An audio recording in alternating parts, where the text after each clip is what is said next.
Good morning, everybody. Keith Engle here with the TGI Sports Talk Sunday Stream of Consciousness. How's everybody doing today? Happy Mother's Day to everybody out there. Happy birthday to my wife, Jane. Not allowed to mention how old she is, but I'm getting old. Talk about that in a second. Sorry we're a few minutes late. We got a little late jump off of the Sunday morning football show on national streaming sports. So I went a couple minutes long. I apologize for the late start. But as I said, happy Mother's Day to all the mothers out there and all you sons with mothers out there. And to my own wife, who has raised two tremendous kids, who have also given me a tremendous granddaughter who gives me such pleasure. I want to say welcome to everybody on Facebook. I should say TGI Sports Talk's Facebook feed, our YouTube feed, our X feed, Twitter, to those of you who, like me, who are resistant to change. And we're also live this morning on National Streaming Sports Roku channel. Get that downloaded, guys. We're going to try to do some stuff with Instagram as well. I'm not really sure how that's all going to work. We're going to work maybe on a new opening for the show with some people that have worked with National Streaming Sports on some things, and we might change things up a little bit as far as presentation. Also, welcome to everybody on Roku, the Roku channel, yes, on National Streaming Sports, but their YouTube feed as well. And Let's Talk Sports. We're on their YouTube platform as well.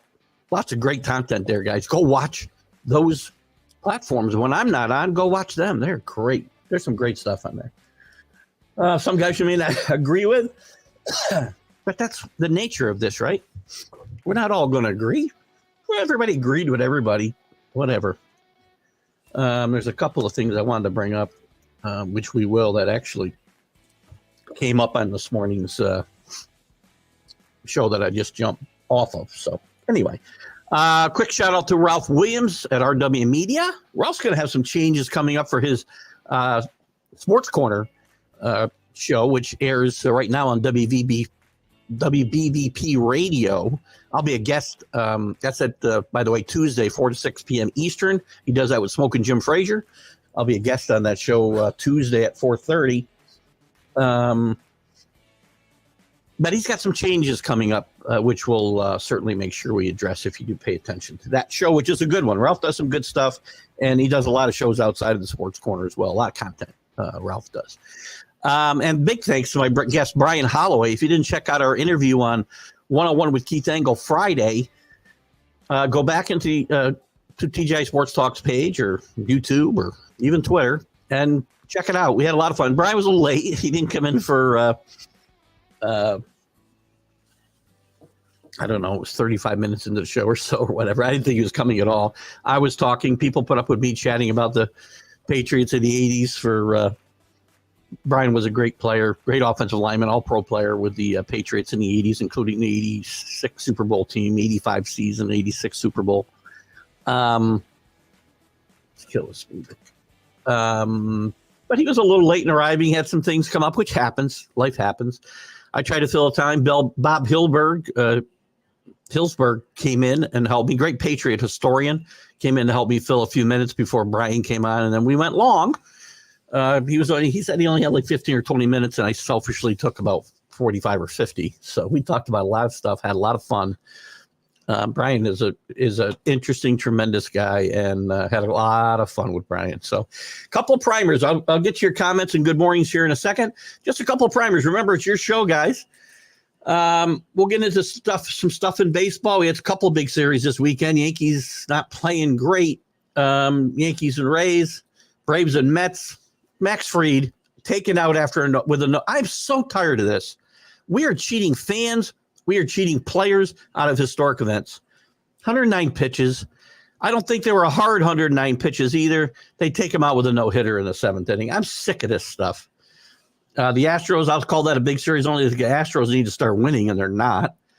Dodgers Padres played this weekend. We had some pitching debuts in Milwaukee and in Pittsburgh, highly rated pitching prospects. We can take a look at that.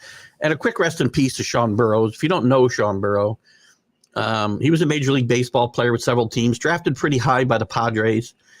His father, Jeff Burrows, played in the major leagues, won MVP with the Rangers in the 70s, played with the Braves, coached Sean in the Little League World Series, and they won. He's a great story, and he passed away tragically here at, I think, 43 years old. Take a look at that story a little bit, but our thoughts and prayers go out to him. The NBA, Knicks and Pacers playing a great series. The Celtics and the Cavs. The Cavs, surprisingly to me, maybe stole a game in Boston. We'll see if they can make this a series, although Celtics righted the ship last night in Cleveland. The Nuggets hanging in there after losing the first 2 to the Wolves. They show the champs aren't dead yet. The Thunder and the Mavs. The Mavs playing pretty well here. In fact, I think they might be up 2-1. We'll check that. Jokic gets the MVP. Wemby gets the Rookie of the Year. Charles Oakley still banned from the Garden, by the way, and I don't know. The story has reared its ugly head again because supposedly, according to the Oakley camp, he was invited back. He said, "I'm not going back till they apologize to me." This is over a 2017 incident where he was ejected from the Garden. And then the Knicks said, "We never said he could come back." So talk about that. NHL will have Jim Biringer and will pop in at some point as he has the last couple of weeks, and we'll get a Stanley Cup update. Rangers and Carolina's, other than Carolina maybe only winning one game, this has been all we expected. All 1-goal games. Laviolette's pushing all the right buttons. Igor is playing great in net, 47 shots on goal and 2 goals in the double overtime game the other night. Tough loss for the Rangers last night, the game winner being scored with just a couple minutes left. When the power play let them down, they've been very good on the power play throughout the playoffs, but let them down last night. We'll talk about some of that. Toronto fires their coach. The NBA, there's a couple of things here. Patriots get a new de facto GM in Elliott Wolf.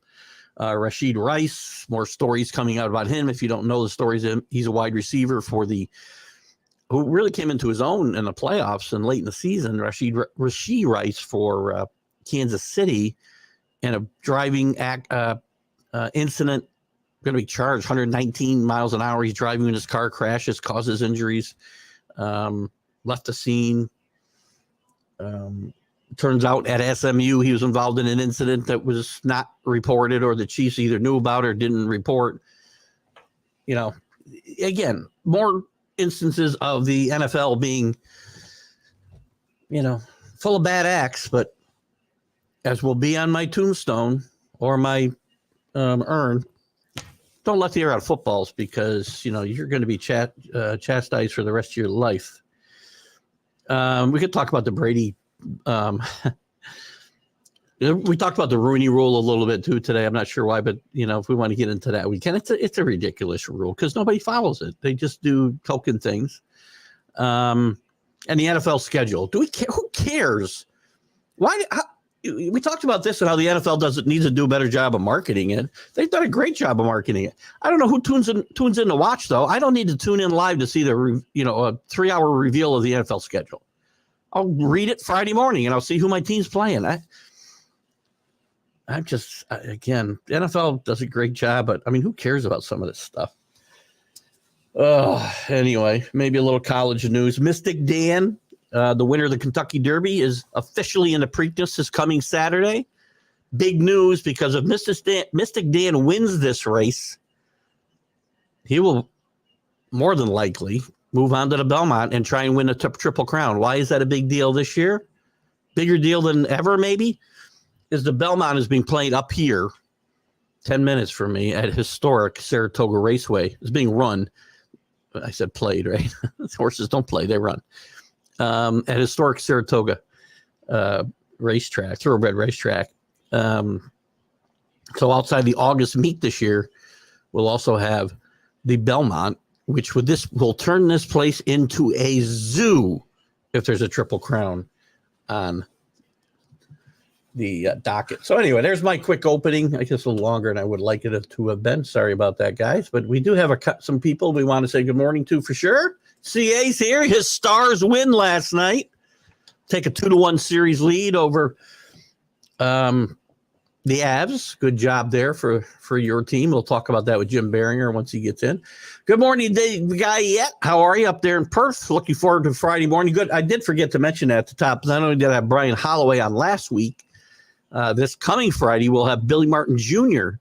As our guest at 9 a.m. Eastern on 101 with Keith Engle, and we're looking forward to that. Talk about Billy's growing up as Billy Martin Jr., which could not have been easy. And talk about his dad and get a little different perspective on Billy Martin in general, Billy's relationship with Steinbrenner, Reggie, more. We'll have some fun there. Chris Fgrave, our Canadian correspondent. It's Mother's Day blowout spectacular. All thoughts 50% off. Listen, that'd be actually an upgrade here. I feel like all thoughts are about 75% off here most days. I'm sorry, guys. I'm just kidding. Mine more than anybody's, by the way. Morning to JB at the Backing Up Binge podcast. Check out his content on YouTube. Good stuff. I watched the show just the other night. Good to have you with us, JB. Your Orioles playing a great baseball, as we talked about Friday in the MLB update. Danny Fuller out in L.A. up early, 5:43. It's a man after my own heart, Danny Fuller. Salute. And by the way, great job, Danny, pushing Mark Mancini's buttons the other day. Great job. Please tag me in any posts you put up for Mr. Mancini and the Dodgers. The LA hater. You know, there's a lot of teams I don't like, man, but I don't just like them for no reason. Anyway, so happy. Thank you. I'm not a mother, but I'll pass that on to my wife. And it is, by the way, for those who weren't here at the very top, happy Mother's Day to all the mothers. Happy Mother's Day to your sons with mothers, both living and gone. Mine is gone, but, you know, she's far from forgotten on days like this, especially. And to my mother-in-law, my stepmom, who we went out and had some fun with Friday. It was a great bonus mom. And it also happens to be my wife's birthday today. So happy birthday to my wife, Jane. Kevin Myers. Good morning, Kevin. Timberwolves got off to a great start. 6-0 they were, or I think 6-0 they were in the playoffs, right? They swept the first round, went up 2-0 on Denver. But wait a minute, I got the right series. Hold on, back up a second, Keith, before you say something stupid again. I think I got the right series. Yeah, Nuggets and. I mean, you go down at home. This is the tough part, Kevin. You go on the road and win two really good games at Denver. Defending champions, man. The champions are the champions until they're not. And they got the best player in basketball, in my mind, in Jokic. It's kind of rough when you go home and lose by 27. I mean, the Wolves have had a great season. The Wolves and Thunder, both of those teams out west have had great seasons. And again, good. This happens. You have a down night. It happened to the Celtics against Cleveland the other night. They bounced back nicely in Cleveland last night, but losing by 20 or 30 points, 27 points in this case. I think the Celtics were close to a 30-point loss at home to Cleveland. Listen, I take nothing away from the T-Wolves. They've played very, very well. They've done a good job putting this team together. I mean, I look at it and, you know, Rudy Gobert, who this trade was vilified, right, in Minnesota and around the NBA. It's really worked out well for them, I think. Towns has become a much better player, where he was a disappointment in his first bunch of years in the league. Mike Conley, I think, is a great addition to this team, veteran presence. And I'm sure there's others that I'm not chatting about here. So good stuff. Timberwolves are playing good basketball. Happy birthday, Kevin Bash. Here's a birthday with my wife. Kevin, always loved that guy growing up with the baseball cards. He had just enough pop. Long, tall Kevin Bash is 65 today. Well, in fact, he shares the same exact birthday. My wife will probably kill me. I'm sorry, dear, if you're listening. He shares the same exact birthday with my wife. So happy birthday to Kevin Bass. Kevin Bass was a really good player. Never a great player, but he was playing on some pretty good Astro. When he was on those good Astro teams, in the mid '80s, especially when he went to the NLCS against the Mets, one of the best championship series I can remember outside of Yankee Royals games, right in the '70s. They were tremendous. This is one of the great series that I've seen in my lifetime. It was a 6-game series, not a 7-game series, but I mean, Game 6 was like Game 7 because if the Mets lost, they were going to see Mike Scott, who they didn't have a clue against. So it was like Game 7 for the Mets and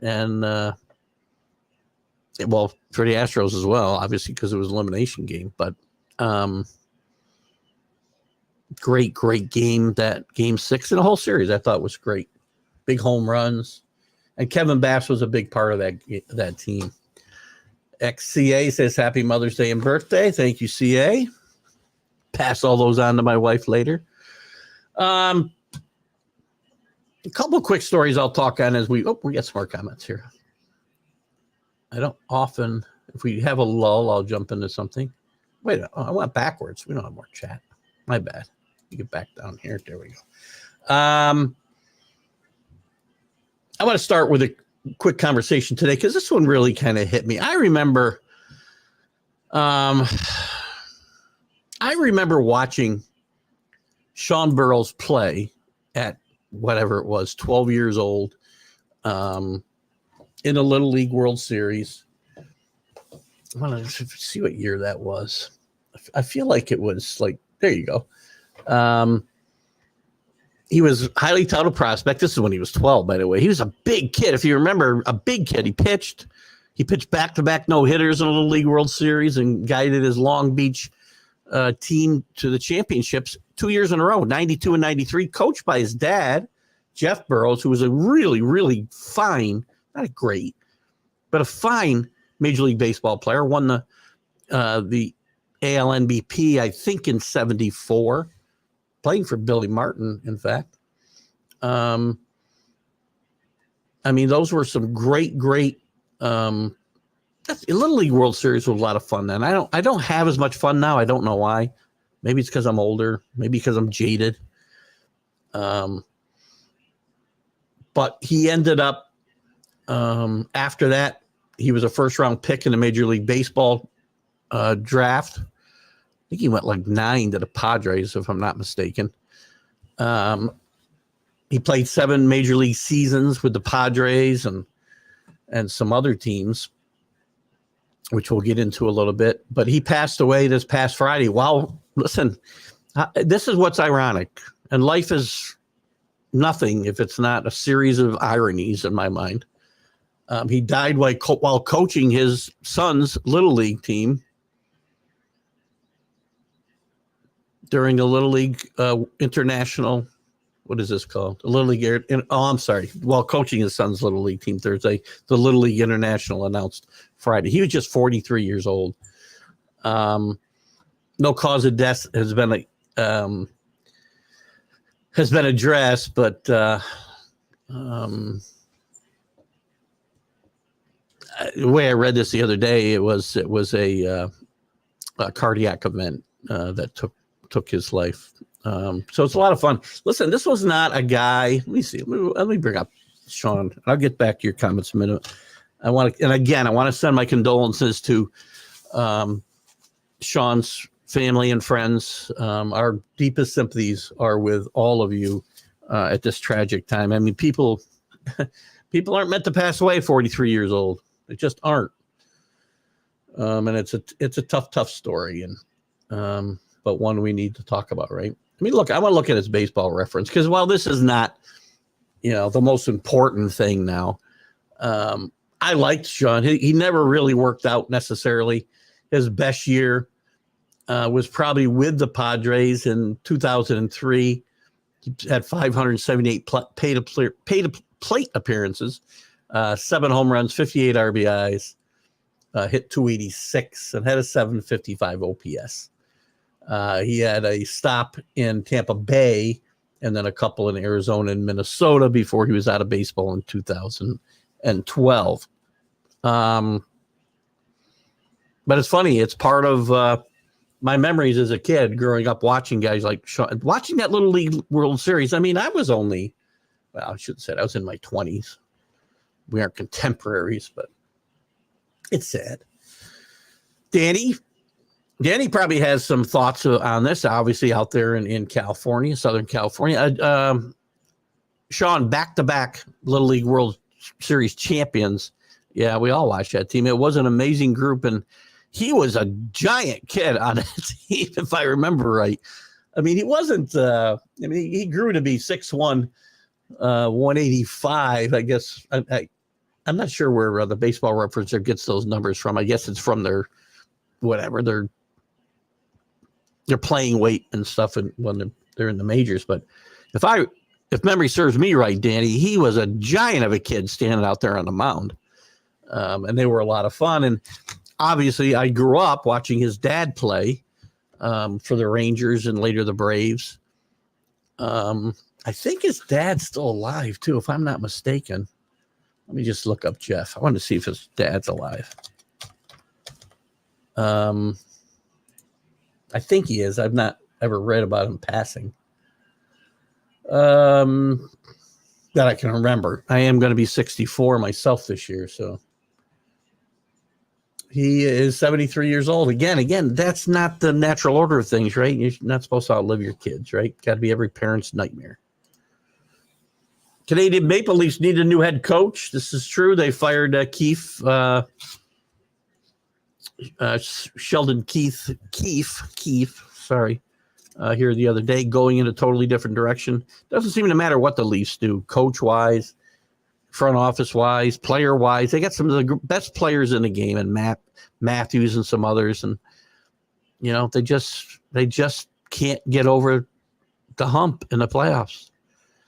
The rest of Chris's comment, Leaf talk mania in Canada. Biggest criticism of the team, of the team's play, was being too offensively minded. Would a return to Toronto be just right for Craig Bubray? This is a good question. Do me a favor, Chris, copy it. And when Jim Biringer pops in, please put that back up, because I'll probably never be able to go back and find this comment. In fact, I'll make a note, but do that if you would. And then when Jim comes in, please put that back up. I'm going to write the name down. Craig Berube.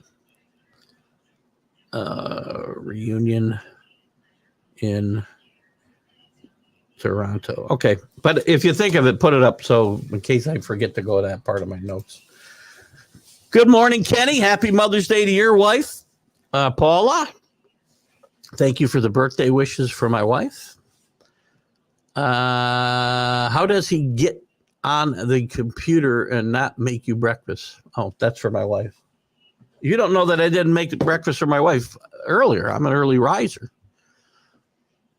I'm taking my wife and my mother-in-law and my daughter-in-law, my stepdaughter, and my granddaughter, and my stepson, and my son-in-law all out to brunch this morning after the show.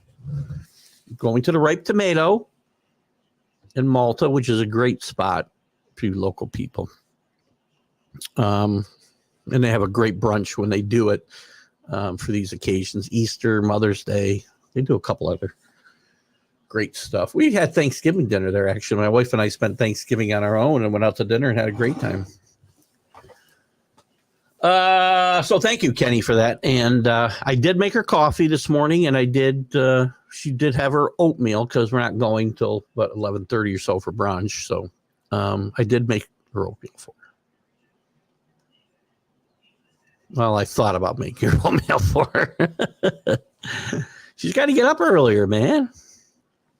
I'm up at 5:30 or 6 o'clock latest. Baseball Reference keeps its weights at rookie weigh-ins. That's interesting. So if I look for Sammy on the Baseball Reference, he's 175 pounds. Sammy had to be about 230 when he got done. And we know how he got there. Chris Donald's very similar to Mr. Burroughs, a third baseman who could do it all with a big frame.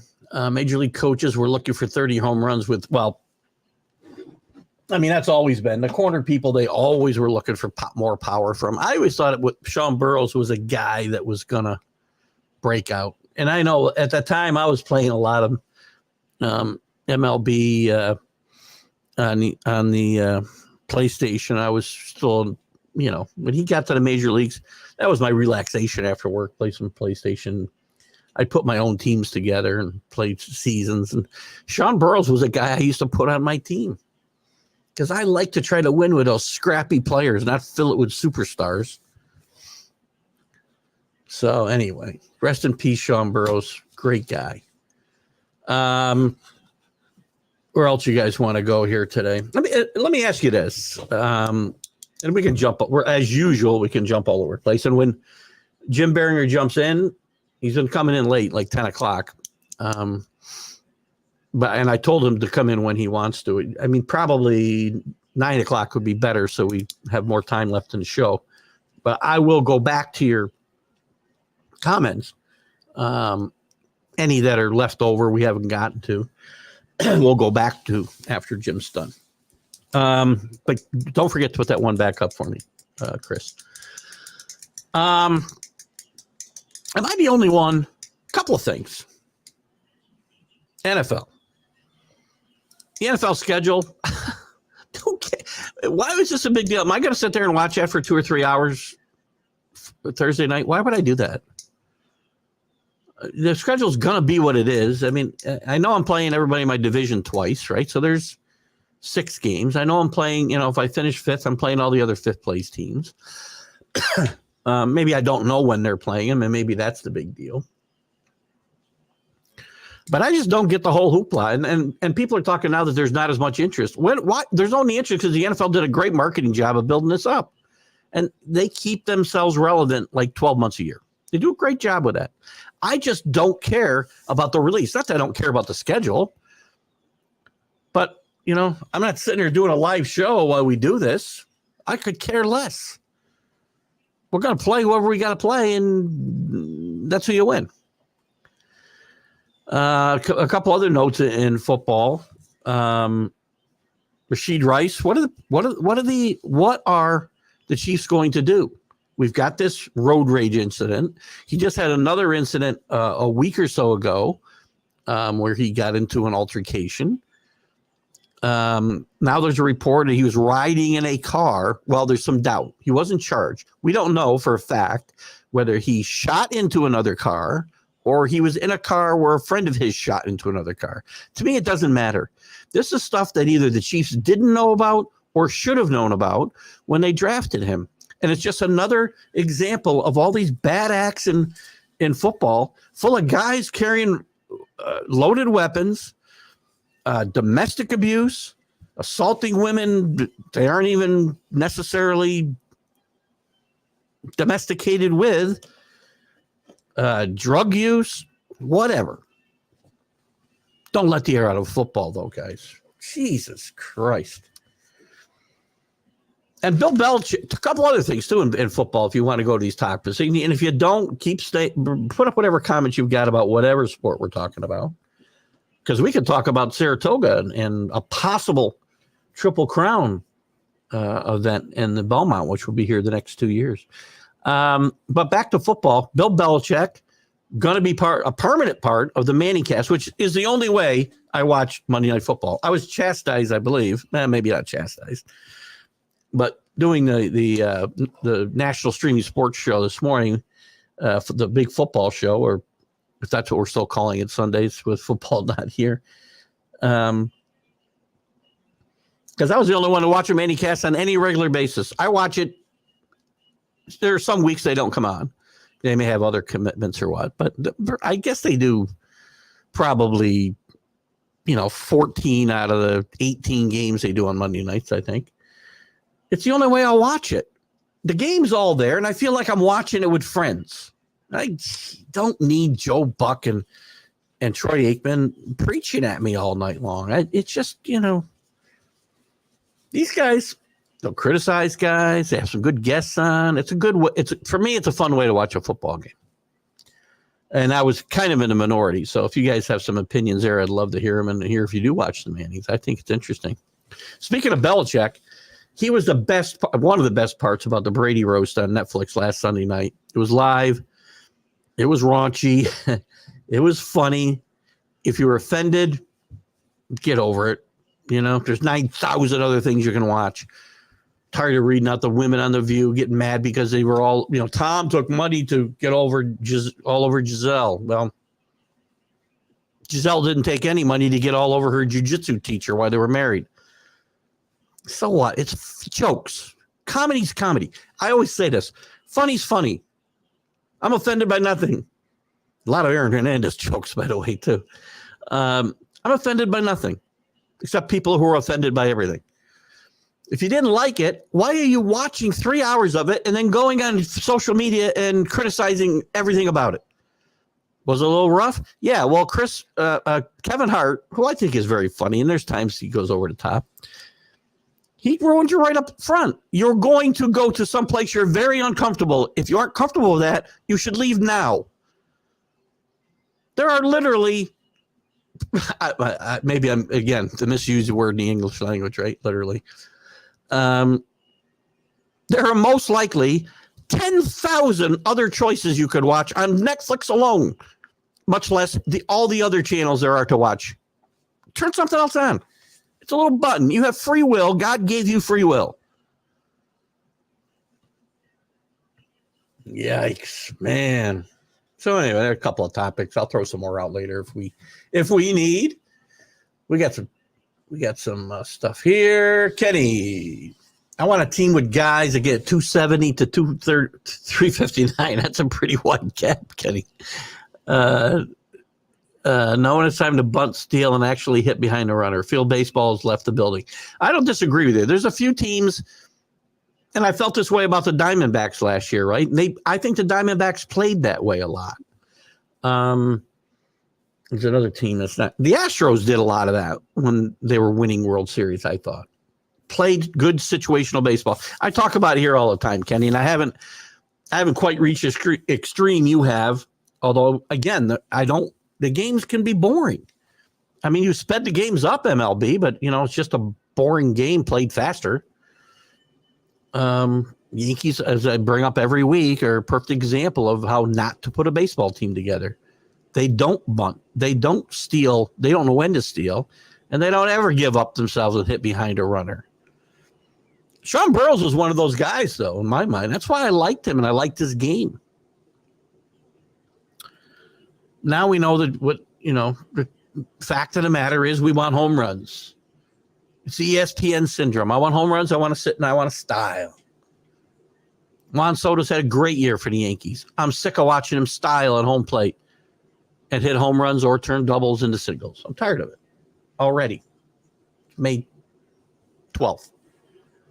Why'd I have to look at the dates? My wife's birthday. So we agree about this. And again, I want guys. Tony Gwynn's. Would they let Tony Gwynn play today? They'd say, Tony, you need to hit more home runs. Don't hit 380. Don't get on base 42% of the time. We'd rather you hit a bunch of home runs like Giancarlo Stanton over here and hit 220 and 250 on base percentage. That makes for a really bad baseball. Pro football should have a draw every Wednesday to see who you play the following week. It's interesting. I think you'd probably play havoc with travel and accommodations. I guess maybe not. I mean, you'd have to know where the games were, number one, right? First of all. I don't think this would work without knowing where the games were played. I'm trying to think of ways for this to work, Kenny. Because it would keep mystery. It'd be very interesting. I guarantee you'd end up with a lot more conspiracy theory bull crap when you got the things like week 10 and the two 10-0 teams are facing each other. I'm trying to think of a way this could work. because I guess you'd have to have some kind of schedule because you'd have to know where the game was going to be played, because there'd have to be hotel rooms set aside for whoever it is that's coming into town. It's an interesting. I'm not going to totally poo-poo this because I think it had some. It'll never happen. Just let me qualify this. It'll never happen, but it might have some merit. I got to give this a little more thought. I think I like it.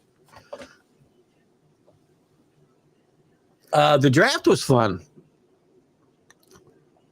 I agree. Oh, that was a fun draft this year. Oh, I agree. It was. Things got thrown into chaos, in the first round, first 10 players when Penix got picked. Really no surprises up until that point. Biggest surprise was, no trade for the Vikings to move up to get McCarthy. And it turns out they didn't need to because Penix threw this whole thing into, not Penix, but the Falcons threw this whole thing into disarray. So I'm not talking about the draft. They do a really good job. It's the schedule. Who cares about watching 3 hours to see names get revealed? Anyway, to finish Chris's comment, a few big names have been on the move. Is Brady coming back? No. First of all, here's the thing. People always forget about this. Brady's made some cryptic comments about coming back and it possibly being for the Patriots. Well, there's a lot of things that have to happen.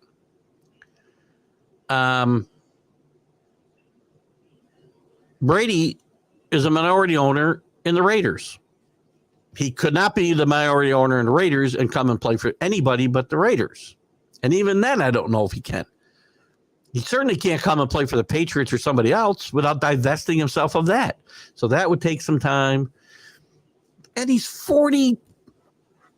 How old is he? 48. He's not coming back. And by the way, Tommy, here's the thing I'm going to tell you about Tom Brady. And again, Tom Brady's a good-looking guy. Tom Brady's starting to get work done on his face. It's very obvious. And he still looks like Tom Brady, but I'm afraid this is, we've seen this with celebrities in the past. They start doing this stuff, and then, someday I'm not even going to recognize him. But there were some funny jokes made about, his plastic, the thought that he may have had some plastic surgery done. There's a lot of fun stories, though, Chris, to start the NFL season. I mean, listen, Brady aside, he's not coming back. Of course, I said that once before. One of the funniest jokes, that I don't remember who it was, talking about why Giselle left Tom. She gave you an ultimatum. Oh, it's Kevin Hart. I think it was Kevin Hart.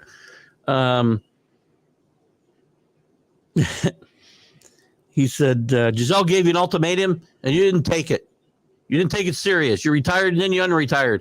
And she left you and took your kids with him and you lost your family and your kids will go 8 and 9. Great move. Smartest move ever in the history of mankind. There was some other gems too. I enjoyed it. Paula likes the Manning show also. Good. See, Paula, I'm not such a bad guy. I like some good stuff. I have some good choices. I make some good choices. To me, it's entertaining because I feel like I'm sitting there watching a game because they're very likable people, Mannings. Whether, I have my reasons to hate Eli Manning. I don't hate him. He beat us in 2 of the worst Sundays of my life. But if those are the worst days of my life, I've done pretty good in my life, haven't I? But he's a likable character. Peyton Manning, we pretty much beat him all the time. Lost a couple big games to him, but for the most part, Patriots had his number and Tom Brady had his number. But they're likable guys, and I feel like I'm sitting there watching a game with some friends with the banter that goes on through the whole thing. Their back and forth is hilarious in my mind. And the chemistry between the two brothers is great, and they bring on some funny guests, and the game's right there in front of you. You can watch the entire game. It's not like you can't watch the game. It's right there. And they comment on the game, and they do it in a much different style than Joe Buck and Troy Aikman, who I don't hate. I mean, I'm just tired of traditional announcers lately. I can't. Troy Aikman's not as bad. Tony Romo goes on and on and on and on, and he's wrong half the time. Paul Spada, our Wisconsin resident, Oregon fan, Patriot fan, Celtic fan, Red Sox fan. Sorry, Paul, I had to throw that in there. Paul's a big Boston fan, except for Oregon for some reason. I don't get that, but I did pick that up for you, Kenny. Thank you. So good morning, Paul. Great to have you with us. CA, Sean's family and friends, Mementos on the big screen, Terminator 2, Knots Landing, also Saved by the Bell. What? Was he on these shows? I'm not sure of following it. Sean Burrow's family and friends, Mementos on the big screen. I'm not sure why those things are referenced. You're going to have to clarify that for me, CA. And I swear CA might be spending time up there on a mountain with Kenny. I'm not sure. The gambler hurt his back just hitting. Imagine if he played every day, he would be out all the time. Well, again, it's not fair. Now, unless you think MLB's covering up the story, which I don't think so. I think they got their guy. I mean, here's the thing. How's this guy going to pay the money back? I mean, part of his plea deal was he's got to, and by the way, Ohtani's played pretty well this year and hasn't gotten hurt until now. And his numbers are pretty damn good. Let me look real quick here. What's Ohtani doing? He's hitting 352. He's got 159 at bats, which is second on the team. So he's not missing much time. He's already got 11 homers, 27 RBIs, 9 stolen bases. I don't remember Ohtani being a big base runner before. And his OPS is 1090. I won't get into his WAR because it's a stupid stat. I know Drew's not with us today, and Drew has stopped debating me on this. Probably because I'm right. But anyway. Oh boy.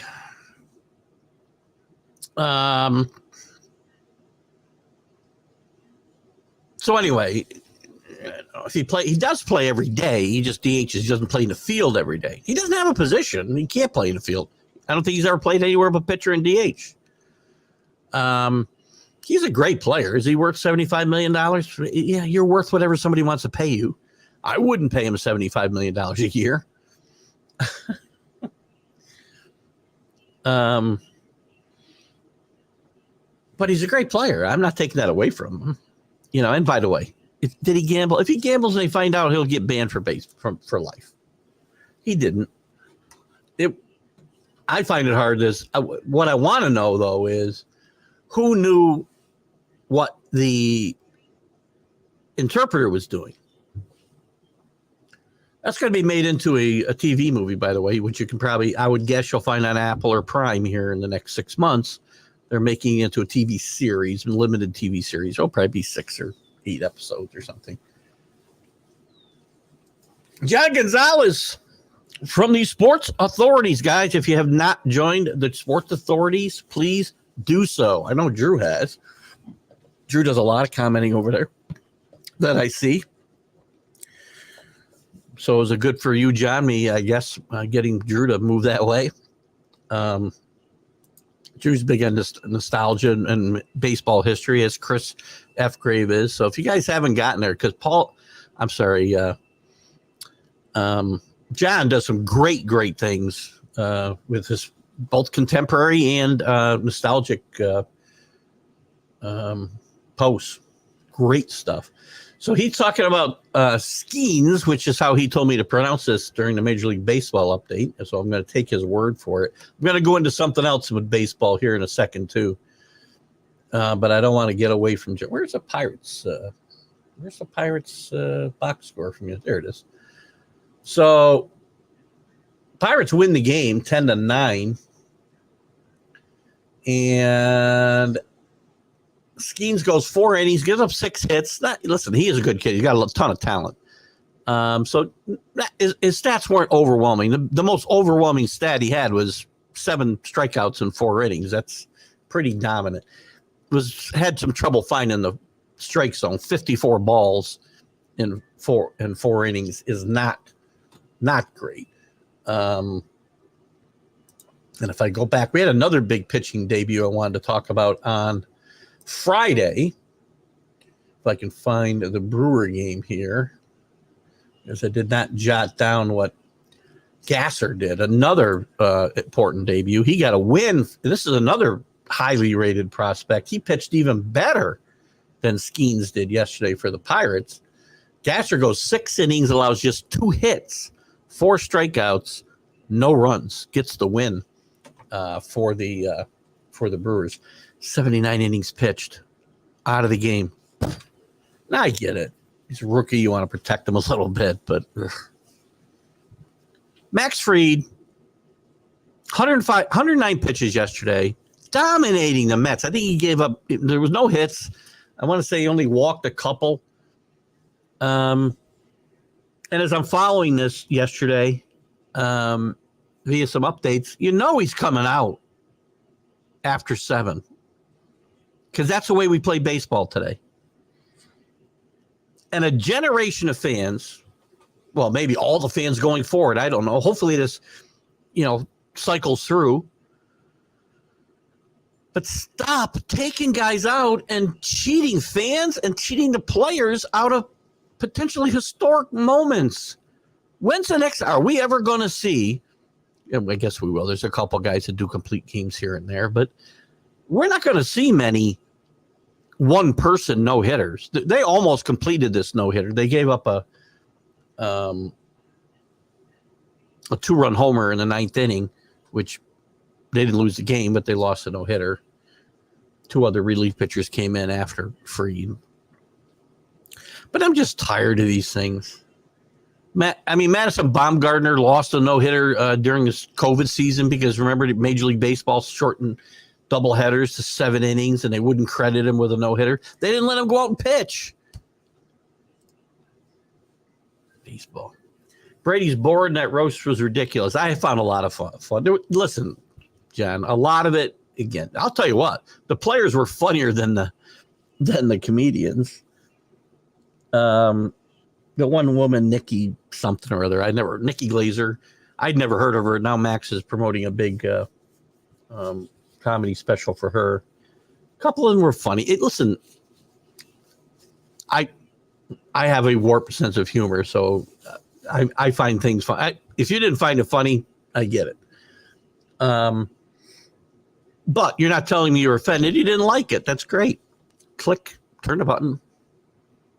That's what all these people. I have seen so many people on the Patriots, in the Patriots groups. I read an article about the I'm sorry, The View. Poor Giselle. They paid him $25 million to sit there and get roasted. If you've ever watched a roast before, you would have known what you were getting. Some of it's over the top. I get it. I didn't laugh at everything that was there. I cringed at some things, but look at, I'm just, funny's funny to me. And there was a lot of stuff that other people find offensive that I found hilarious. Doesn't mean I agree with all of it, but if it's funny, I laugh. That's all. It's just me. Listen, one of my favorite shows, which is very political, is Bill Maher's, oh God, I forgot what they call the show now on HBO. He had a show on ABC years and years ago, got canceled because of some things he said about 9/11, called Politically Incorrect. I can't remember the name of his show. This show's been on for 2 decades. I've been watching HBO, and I can't remember the name, so that tells you a little bit about my mind. But Bill Maher's not a guy that I agree with politically. Well, a little more so than now, because Bill Maher's become much more harsh on the left than he ever has been. But regardless, even when his politics were much more left than mine, and we have a lot of the same views on religion and things like that. Maybe my views aren't quite as harsh as his, but I find Bill Maher very, very funny. Very, he does some very smart stuff, and I find funny. It doesn't matter whether I agree with it or I don't. I mean, he knows that we're screwed right now because both sides are effed up. Coming at you with the Canadian content, Rory McIlroy in the news daily. He's gearing up for the PGA Tour this year. Some news about Rory and Tiger this week having a bit of a falling out. They've been very close, and they've been the two biggest highly visible guys criticizing the whole live golf thing. They've had a bit of a falling out of how to go forward. It was announced a year ago now that they were going to merge these two tours. And the problem for me was a lot of the money was still going to come from the Saudis. That's the only problem I had in the first place, was where the money was coming from. These guys taking blood money from the Saudis, I didn't like. But nothing's happened in a year. And by the way, there was a bunch of money paid. I don't know, it was hundreds of millions of dollars was given to the PGA to use for like loyalty bonuses for people that stayed. So, Tiger and Rory and Jordan Spieth and there was a couple other guys on that list who criticized Mickelson and Rahm and all these other guys who went to live because they gave them money just to come and play, right? Not just for winning tournaments. PGA Tour, you show up, you win a tournament, you get money. Or play well, you get money. They took money. I think Tiger got like $50 million as a loyalty bonus for staying with the PGA Tour. So how's that much different than what Liv did to get Phil Mickelson to come over? So anyway, very funny video I did see, though. And maybe you want to Google it or YouTube it. Rory and Tiger, I don't know when this was. Rory and Tiger and a couple other guys were in jerseys, hockey jerseys. They were replicating the Happy Gilmore swing, and it was very funny. Tiger did very well. He probably hurt himself and can't play in any more tournaments, but Rory had a little problem. The only two I saw swing. But there was other guys in hockey jerseys, so I got to believe that they also took a swing. I got to look for a longer version of this, but it was very funny. I mean, I like Rory and I like Tiger, but this whole thing, they got to figure it out. John Gonzalez, only if his arm lasts. I think they will hurt him. What did John? Oh, Paul Skennings. Well, look at they always let him throw, what? I don't know, 70 pitches yesterday. No, he threw more than that because he walked a bunch of guys. What did Skennings throw yesterday? Skeens, right, John? Skeens. I'm going to say it wrong forever. I get these things in my head, man, and I just can't. Saturday. How many pitches did he throw? And this is what I agree. He has a very bright future. So we'll go back to Kenny's comment. Only if his arm lasts. Well, any pitcher, that could be said for. And as I said, Major League Baseball, and they'll hurt him, Kenny, because they don't let these guys throw. They baby him all the way through their careers. And then they baby him when they get to the major leagues. And they don't ever pitch in tough spots because they get them out of the game and bring the bullpen in first time it happens. Let the kids pitch. Don't take your pitcher out. Your best pitcher, one of the best pitchers in the major league, Max Fried. Take him out. 109 pitches. I gave you a stat. It's probably a couple of years ago now. A game in June, 1970, whatever, where Tiant and Ryan both went 15 innings or something, threw 400 pitches. Don't think it hurt their careers. Backwards. Pay the guys you pay the most money, do not pitch the most important part of the game. Brilliant. Brilliant blueprint for the game. Anyway, I was trying to see how many pitches.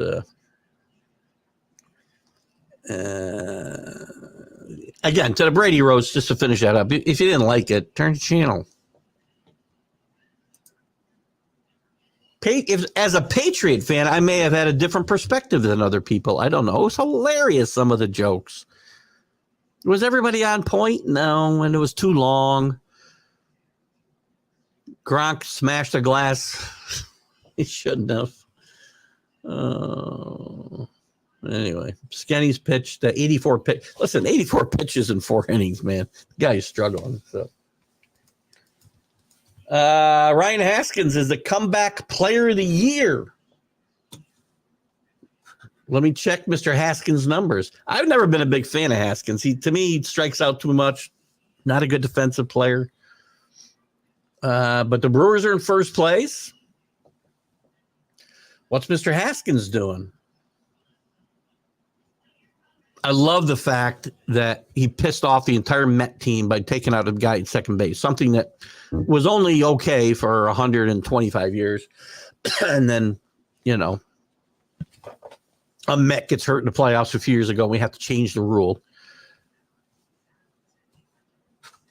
Kenny, I guarantee you went and took out Gaze at second base. Not Gaze at second base, please.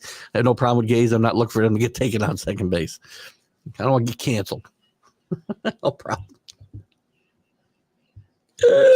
Guys at second base. I took pride in nailing somebody at second base, man. Clean, but hard. Where's Hoskins' numbers? 926. He's only hitting 233, though, John. His OPS is pretty good because his slugging percentage is good. He's got 17 walks, which gets his on-base percentage up 100. But that 233 batting average, 5 doubles. That's where I can't buy into these guys. I mean, he's got 30 hits, so he's got 16 singles and 9 home runs. But, again, he's helped his team. They had a hole at first base, and he's played better than anybody they had there last year. So he'll be a candidate, sure. Not a fan. I'm sure there are some others watching football, and they see things, and all of a sudden, out of the blue, Buck or that other Dallas failure, some say, I have already seen 2 plays later. I'm not sure what all that means, but it does look like a Tony Romo blast at the end there. But Sean had a wee bit of a childhood career in Hollywood. Did he? I did not know this about. I got to look up. Let me go backwards here. There's my Sean Burrows. Hold on. I'm going to go to Wikipedia because we all know how accurate Wikipedia is. I mean, I can go put anything about. I can put in that he won an Academy Award here today while I'm there. I did not know this about. How did I not know this about Sean Burrows? Early life and amateur career. Jefferson Atlanta Braves. Burrows worked as an extra. All right, so John. That is a wee bit of a career, by the way. So he didn't do any actual acting. He just kind of walked into scenes, right? But to his credit, he did appear in Hollywood projects, including Knots Landing, Saved by the Bell, Terminator 2, as Judgment Day, as CA said. So I stand corrected. Excellent. He did commit to play for the USC Trojans out of high school, by the way, as well. Look at CA. Look at CA with the pop culture reference for CA. For Sean Burrows. So sorry about that. Knots Landing, by the way, spinoff of Dallas. I was a big Dallas fan. Here we are. This is literally the stream of consciousness part of the show where Keith just goes off on a total tangent. When I was a kid, I wasn't a kid. God, I got to stop that. I mean, I was 20, I guess, when Dallas started. I watched it through its whole run. It was a great show. Knots Landing, for those who don't know, was a spinoff of Dallas. Gary Ewing, who we only saw maybe twice in the beginning of Dallas. He was an alcoholic son who his father kind of ran off the ranch. So he starts a new life in Knots Landing. So kind of a funny anecdote in TV history. If you were a Dallas fan, you know that around season, I don't remember, 6, 7, whatever, Bobby's killed, run over by a crazy ex-lover in front of his wife and family, and he dies. He's gone for a season. And Gary, by the way, who was an alcoholic, a recovering alcoholic, had been, on the wagon for years on the Knots Landing show. On Knots Landing, he really doesn't handle his brother's death well and falls off the wagon and turns into a raging alcoholic again. I know I'm laughing at that, I guess, because I know it's coming. So the next year in Dallas, they go without Bobby. Bobby's dead. Well, the ratings sink. People want him back. But Patrick Duffy knew he made a mistake. And they bring him back, and it was all a dream. Nothing ever happened. Bobby never died. That next season never happened. But they never changed history on Knots Landing. Gary became a raging alcoholic for nothing. I'm sorry. I don't know why I find it funny, but I've always found that funny. And that ends this little drift off of the tracks. Dodgers have the most talented team in baseball. If they don't win it all, the manager will be fired. Well, that's kind of a Mark Mancini take, but except you're probably right. I mean, he will say they won't win. I would say the Dodgers do have a lot of pressure. I said in the very beginning that I thought Dave Roberts had maybe the most pressure on him of any manager in baseball because of the talent on his team. Now, remember, there's still some issues here. This isn't a perfect team. I mean, they've got a great starting rotation. Glasnow, who they brought back, Yamamoto, even without Ohtani pitching, right? Miller's been hurt. Paxton's a fifth starter. A super team doesn't have James Paxton as their fifth starter. Now, it has gotten better because Walker Buehler, who I think is one of the best pitchers in baseball when he's healthy, is back. They'll get some other guys back. Kershaw at some point. Clayton Kershaw will come back, and there's a couple others. Closer, I'm still a little if and that about. Gavin Lux, Max Muncy, too many strikeouts. Mookie Betts playing a full season at shortstop. Teoscar Hernandez and his defense in left field. I don't think this defensive outfield is that great. James Outman is not that tremendous. James Hayward is not. This isn't the super team that people think. Yes, you got Ohtani.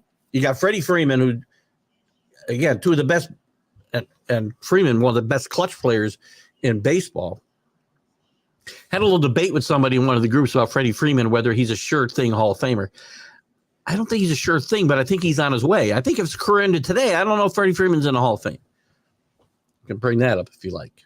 So, again, this is a very talented team, and I think you're right, John. I can tell you this. If they go out in the first round of playoffs, then Dave Roberts gets fired. At the same time, I'm going to tell you that Dave Roberts probably did the best job of managing of any manager in the major leagues last year. With all the injuries they had, every single starting pitcher out, some of them for considerable lengths of time. Lost his starting shortstop. Lux was the starting shortstop before the season started. Had to move Mookie Betts to second base. Gutsy call.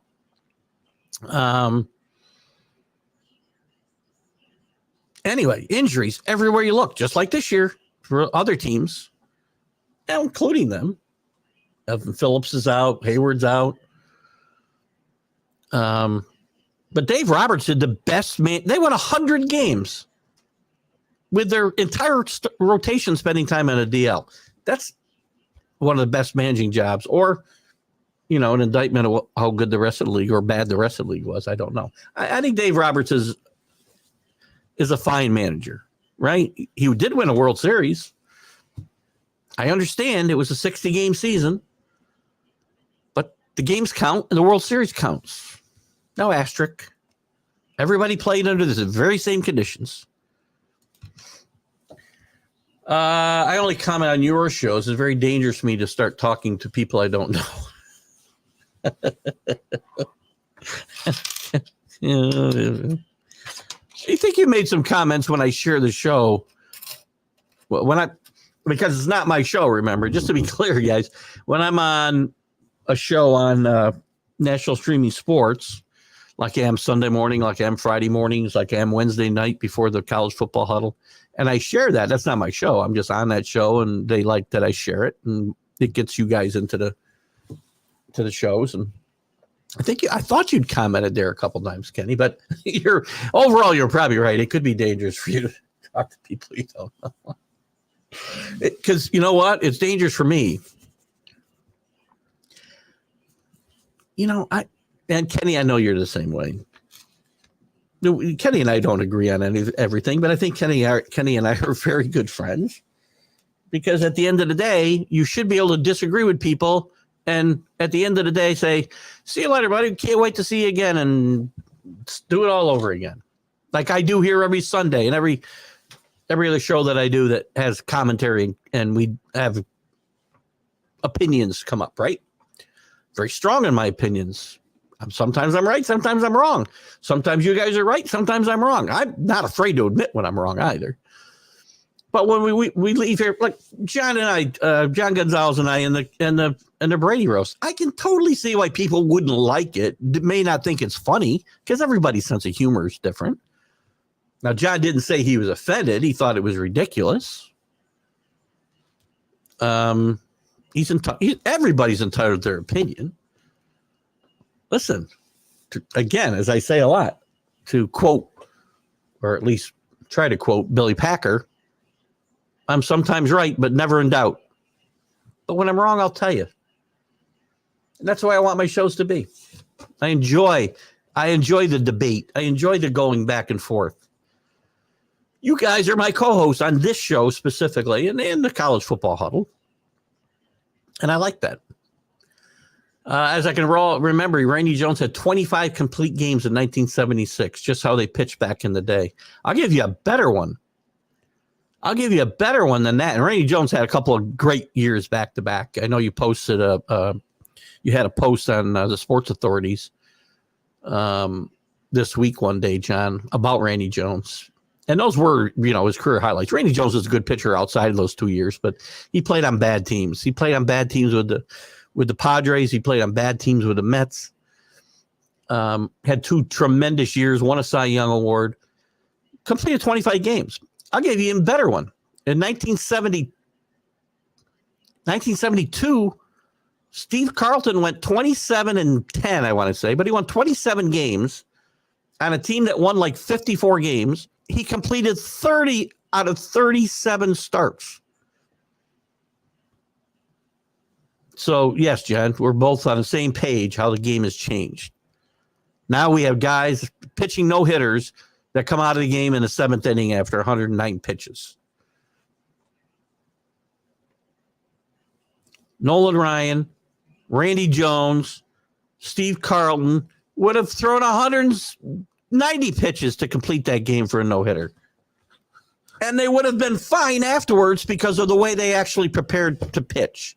You know why? Because they actually threw. These guys don't throw between starts. Some of these guys would come in and relieve, maybe to close the game out on a day they were scheduled to throw. Oh my God. I'm sorry. Well, I'm not sorry, but this is just me. Great. That's a great point, John. And there's Ralph Williams. Good morning, Ralph. Just to reiterate what I said at the top, follow Ralph Williams on RW Media. Please check out Ralph's stuff. Does some great stuff. Pittsburgh specific, much of it, but national. He does cover the national scene as well. And Ralph will have right now the Sports Corner is on WBVP radio, which it won't be the appearance that I told you I would be on this Tuesday at 4:30. Just to confirm that, Ralph, I saw your email the other day or your message the other day. I'm pretty sure you said 4:30. Ralph, that show won't be on. It'll be on his YouTube feed, and I'll share it when Ralph gives me the details. But we'll be on 4:30 Tuesday, and he will have an announcement, which I'm not going to talk about here at all. I know Ralph's got an announcement coming up soon about the future of those shows. So, Ralph, welcome. Good to have you with us today. He does that Sports Corner with Smoking Jim Frazier, by the way, every Tuesday from 4 to 6 p.m. Eastern. And it might be, for you guys, it's going to be much easier to probably access maybe with the changes that are coming. Back in the days of the 30s and the 40s, not the 70s. No. What? What are you talking about? Are we still talking about pitchers, Kenny? These guys would throw 300 innings. Nolan Ryan threw like 350 innings one year. I'm not sure what we're talking about. You got to clarify for me, buddy. Again, I don't remember the last comment he put up. Unless you're talking about you only comment in the 30s and 40s, you were commenting. PGA players get paid to show up also, just not. There is no appearance fees. You got to tell me who. Again, I just told you that some guys, and it's not for the, it's certainly not for the majors. It might be for some of the smaller events, but to get some of the major guys to go to the smaller events. But hang on one second. Let me do a little fact finding here before I say too much, because Kenny's caught me before, and I've had to say I'm wrong. They aren't getting anywhere near what they're getting at Live.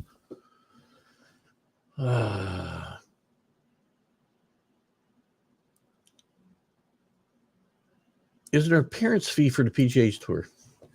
The PGA Tour does not pay appearance fees. There's also no appearance fee. That says the same thing. And only players who make the weekend earn any money.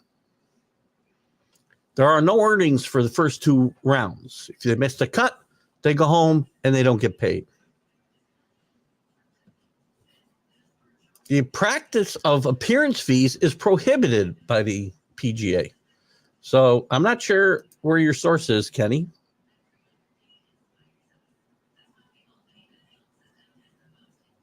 Well, Bubba Watson details hush appearance fields. Maybe this comes from this Golf Digest. I got paid behind closed doors. This story's from 2022, by the way. Bubba Watson says he received appearance fees during his PGA career. All right, so we've got one guy saying he got paid. Bubba's also got an axe to grind because he was lit. He's one of the guys that went to Live, by the way. So he says it makes me laugh because the PGA Tour, I got paid behind closed doors to show up at tournaments, many tournaments. And if Bubba Watson's not the best, that means the best were getting paid better than me and more than me. So it's guaranteed money. All right. So who's again, I'll put on my wife's hat and be the lawyer here. Who's corroborating this story? Because I don't see anything other than Bubba speaking up about this. Did Phil Mickelson talk about getting appearance fees? So again, and some of these, they have to pay to get in some of these tournaments. So, yeah, we talked about Skeens today, 82 pitches and 40 innings. They threw a lot of balls, 7 strikeouts, which was the most impressive part. Everything I read about this kid is that he is going to be very good. And the Massey, was it Massey I talked about before too, guys, with Milwaukee? He actually had a better initial appearance than Skeens, going 6 innings and allowing no runs and getting a win. But Skeens has great stuff. Yeah, 4 innings. I think he'll be fine. Orioles almost scared me yesterday when we got the win in 11 innings. Orioles are playing really good baseball. They continue to be very consistent. Let's see, where are they now? They probably pulled game and a half ahead of the Yankees. They are now. They won their last 3. The Orioles, they're 8-2 in their last 10. Playing great baseball. What else sticks in my mind here? We're talking about baseball streaks and who's playing well. White Sox, 4 in a row, by the way. We talked on the MLB update Friday about the 2-game winning streak. They have pulled way ahead now of the Marlins, who are only 10-31, lost their last 5. The Rockies are 11-28. They have won 3 in a row, though.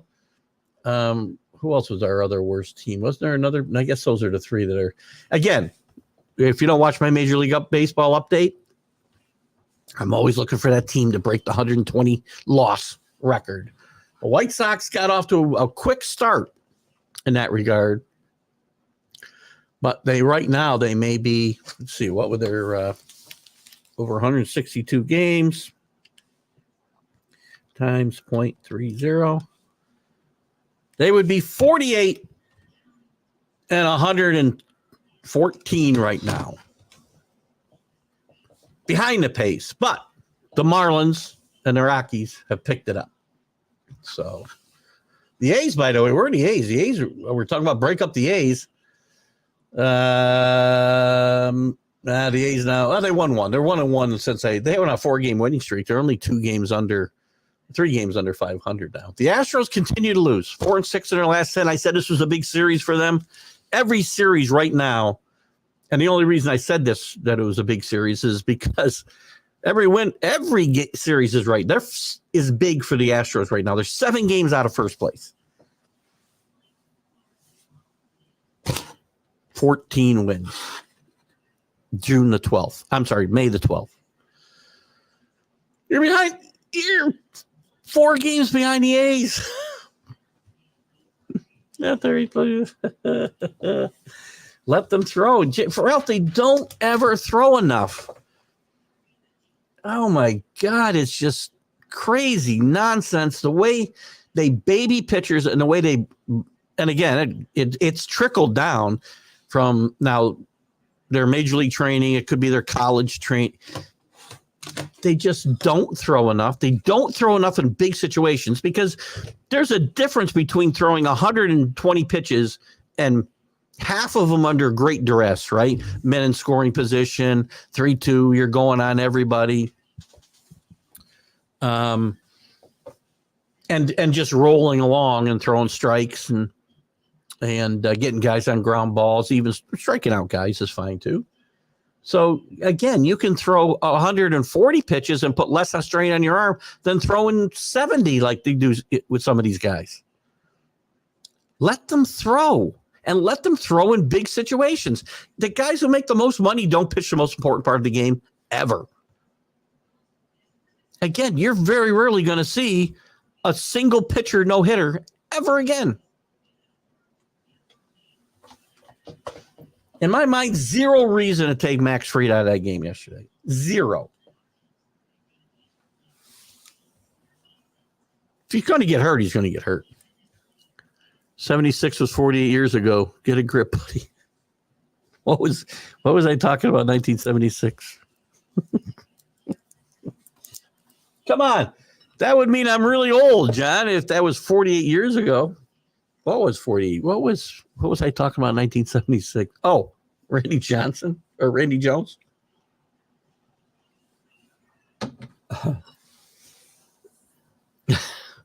You brought up Randy Jones. College girl threw 200 plus pitches late last weekend. You know what? I also saw an interesting article, and I think one of the reasons the girls don't get arm injuries is because it's underhand. It's a more natural motion, I think, probably. I saw, and you're not going to be able to see this very well where I am, and I'm not going to stand up and show you.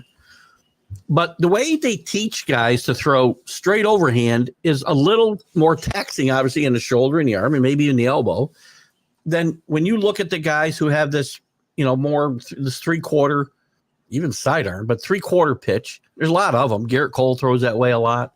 There's a lot of guys who do it. But that's got to be less taxing on your arm than throwing straight overhand. Yeah, straight overhand. So they get more ball movement that way too, I think. But throwing underhand, I can see how they can throw 200 pitches. But to Kenny's point, if the girls are doing it, why can't the guys?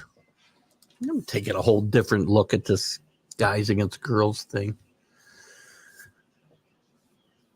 Oh, what do you got here, Chris? Nazem Kadri, now 34 and closing in at 300 career goals. Hall of Fame. Hall of Good or Hall of Fame? I'd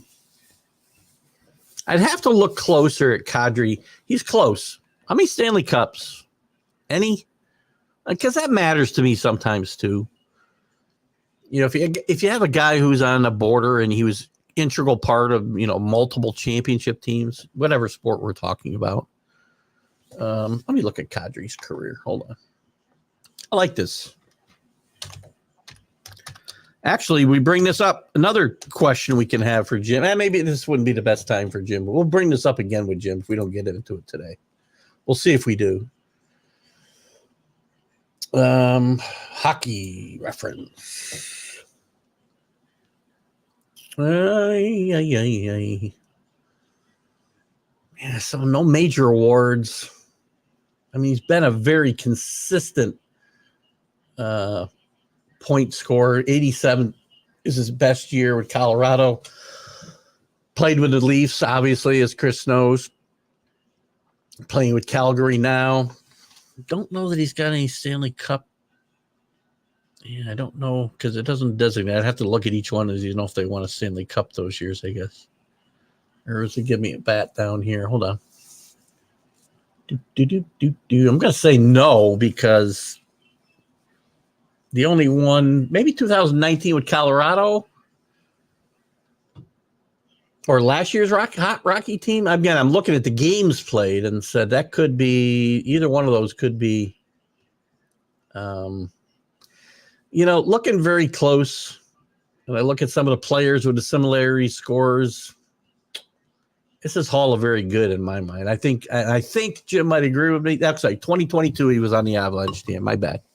I'm sure Chris has probably already typed that in there by now. Kenny can't remember how many times he got knocked down by runners coming home. Still have spike marks in your right knee from a high spike. Again, we could play rough in those days, and we did. You took guys out at second base, and if you did it clean, you could knock them into left field. Catchers would block the plate, and that's another stupid rule in baseball. I mean, you know, guys get hurt.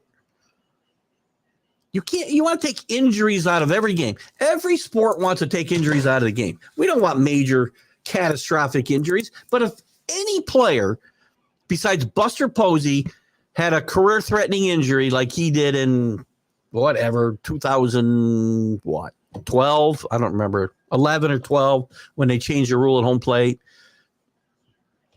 Any other player, any other catcher, and we're not changing the rule.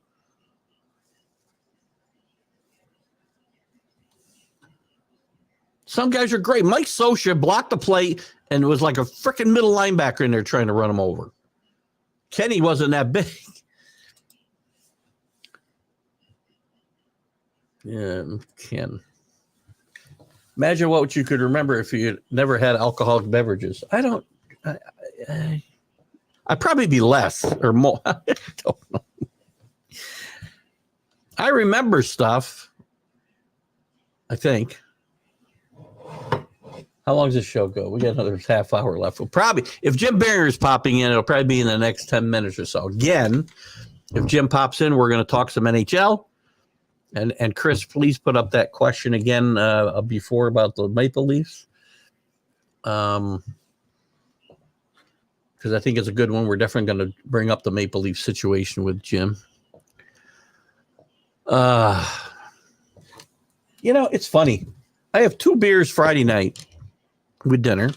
well, I should say I was in a place where I used to belong to the Mug Club. I do belong to the Mug Club. I don't go there hardly ever. When I lived in Ballston Spa, I used to go to the factory all the time. Great place locally. They got a Mug Club. Pay $30. I actually got my glass because I don't go anymore. So after you have like 50 drafts, they give you your engraved mug. I brought mine home last night because I never asked them to give it to me when we do stop, because I stop about twice a year, where I used to stop a lot when I lived there and was single. I forgot what I was talking about. There you go. Perfect example, Kenny. No. I have 2 beers. Then yesterday I only want 1. Again, there's times where if I'm in the mood, it would appear, Kenny, I always tell Kenny this. Hold on, I'll get back to your question there in a second, JB. It appears sometimes, because every time I'm out and I'm having a beer, I'll post my beer. Well, most of the time we go out to dinner, I have 1 beer or 2 beers. Pints. That's not a lot. And I don't drink at home during the week at all. At all. Summertime's on the deck. Wintertime, I go all winter and we'll have 2 beers all week. But yeah, sometimes, like yesterday, I didn't want a beer. They came back. I cut up some wood yesterday, which I shouldn't have done. I had some trees that came down over the winter, and I decided to cut them up, get it stacked up for my son-in-law to come and take away. Bad idea. I'm getting too old for this stuff because I was exhausted when I got done. So they were going bowling with our granddaughter and whatnot, and I just couldn't. I was wiped out. So they came back. We had pizza, and I had like a half a beer. I'm like, throw the rest away. So anyway, by the way, those 2 beers Friday night were 24-ounce mugs. You get the beer club that I mentioned, the Mug Club. You do get 24 ounces for the price of 16. So it's always a good deal. That's why I joined. Again, off the rails we go. JB says, Keith, you always mention Archie Griffin. I do, in Ohio State. I just received his predecessor's autograph back. Jim Otis. Jim Otis is a very good running back at Oklahoma, and a really good running back with, I believe, without looking it up, JB, the Chiefs and the Cardinals. I don't know if he played with other organizations, but had a decent NFL career with both those teams. So that's a good one. Cool autograph. And an Ohio State alum for sure. Thank you, Keith, says Ralph. No problem. I will talk to you on Tuesday, and I'll certainly share the link with my group. Mickey Lolich won 30 games. No, actually he didn't. Mickey won. That was Denny McClain won 30 games. Pitched with Mickey Lolich. Mickey did win 20 plus that year. Mickey's high, I would say, was a 25-ish. No Cy Youngs for Mickey. Mickey Lolich was a really good pitcher. Probably one of the best pitchers never to win a Cy Young, I would say. His best year, he won 25, and that was year, I think he won 25 that year. The year Vida Blue won the AL MVP and Cy Young in the same year, 71, I want to say. And then Vida Blue held out the next year. The A's went to the World Series, and Vida was barely even a factor, went 6-10. See what I do remember stuff, Kenny? I'll bet you there's not a lot of that wrong. Off topic. We don't go off topic here, Anthony. Just kidding. Anthony Price, good morning. Off topic. Do you agree with Jamal Adams playing linebacker?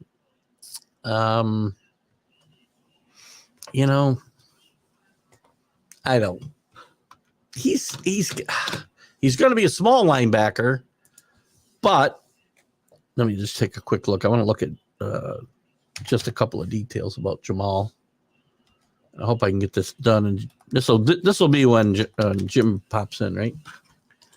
So I want to see I just want to see some. Can I get to the reference? Come on, where is it? I would like to have done this from the Football Reference, but apparently it's not going to. Usually, if I put the guy's name in, the references, there it is. I'll right by it. So he's 6'1", 213, very, very small. Now, strong safeties often play a linebacker type role anyway. Pretty small if he's going to play linebacker day after day after day. I haven't seen that that's the case, Anthony. Maybe you've seen something and I haven't. It's impossible to keep up without every story. Auto season. I think he can play the line. I think he can play the position in certain circumstances, right? In certain down and distance situations. Strong safeties are play like linebackers as a rule. So I guess it's a possibility. We'll have to keep an eye on that one, though. Please keep us updated on what the Seahawks are doing there. It's auto season. Auto shows, or are we talking about car racing? Because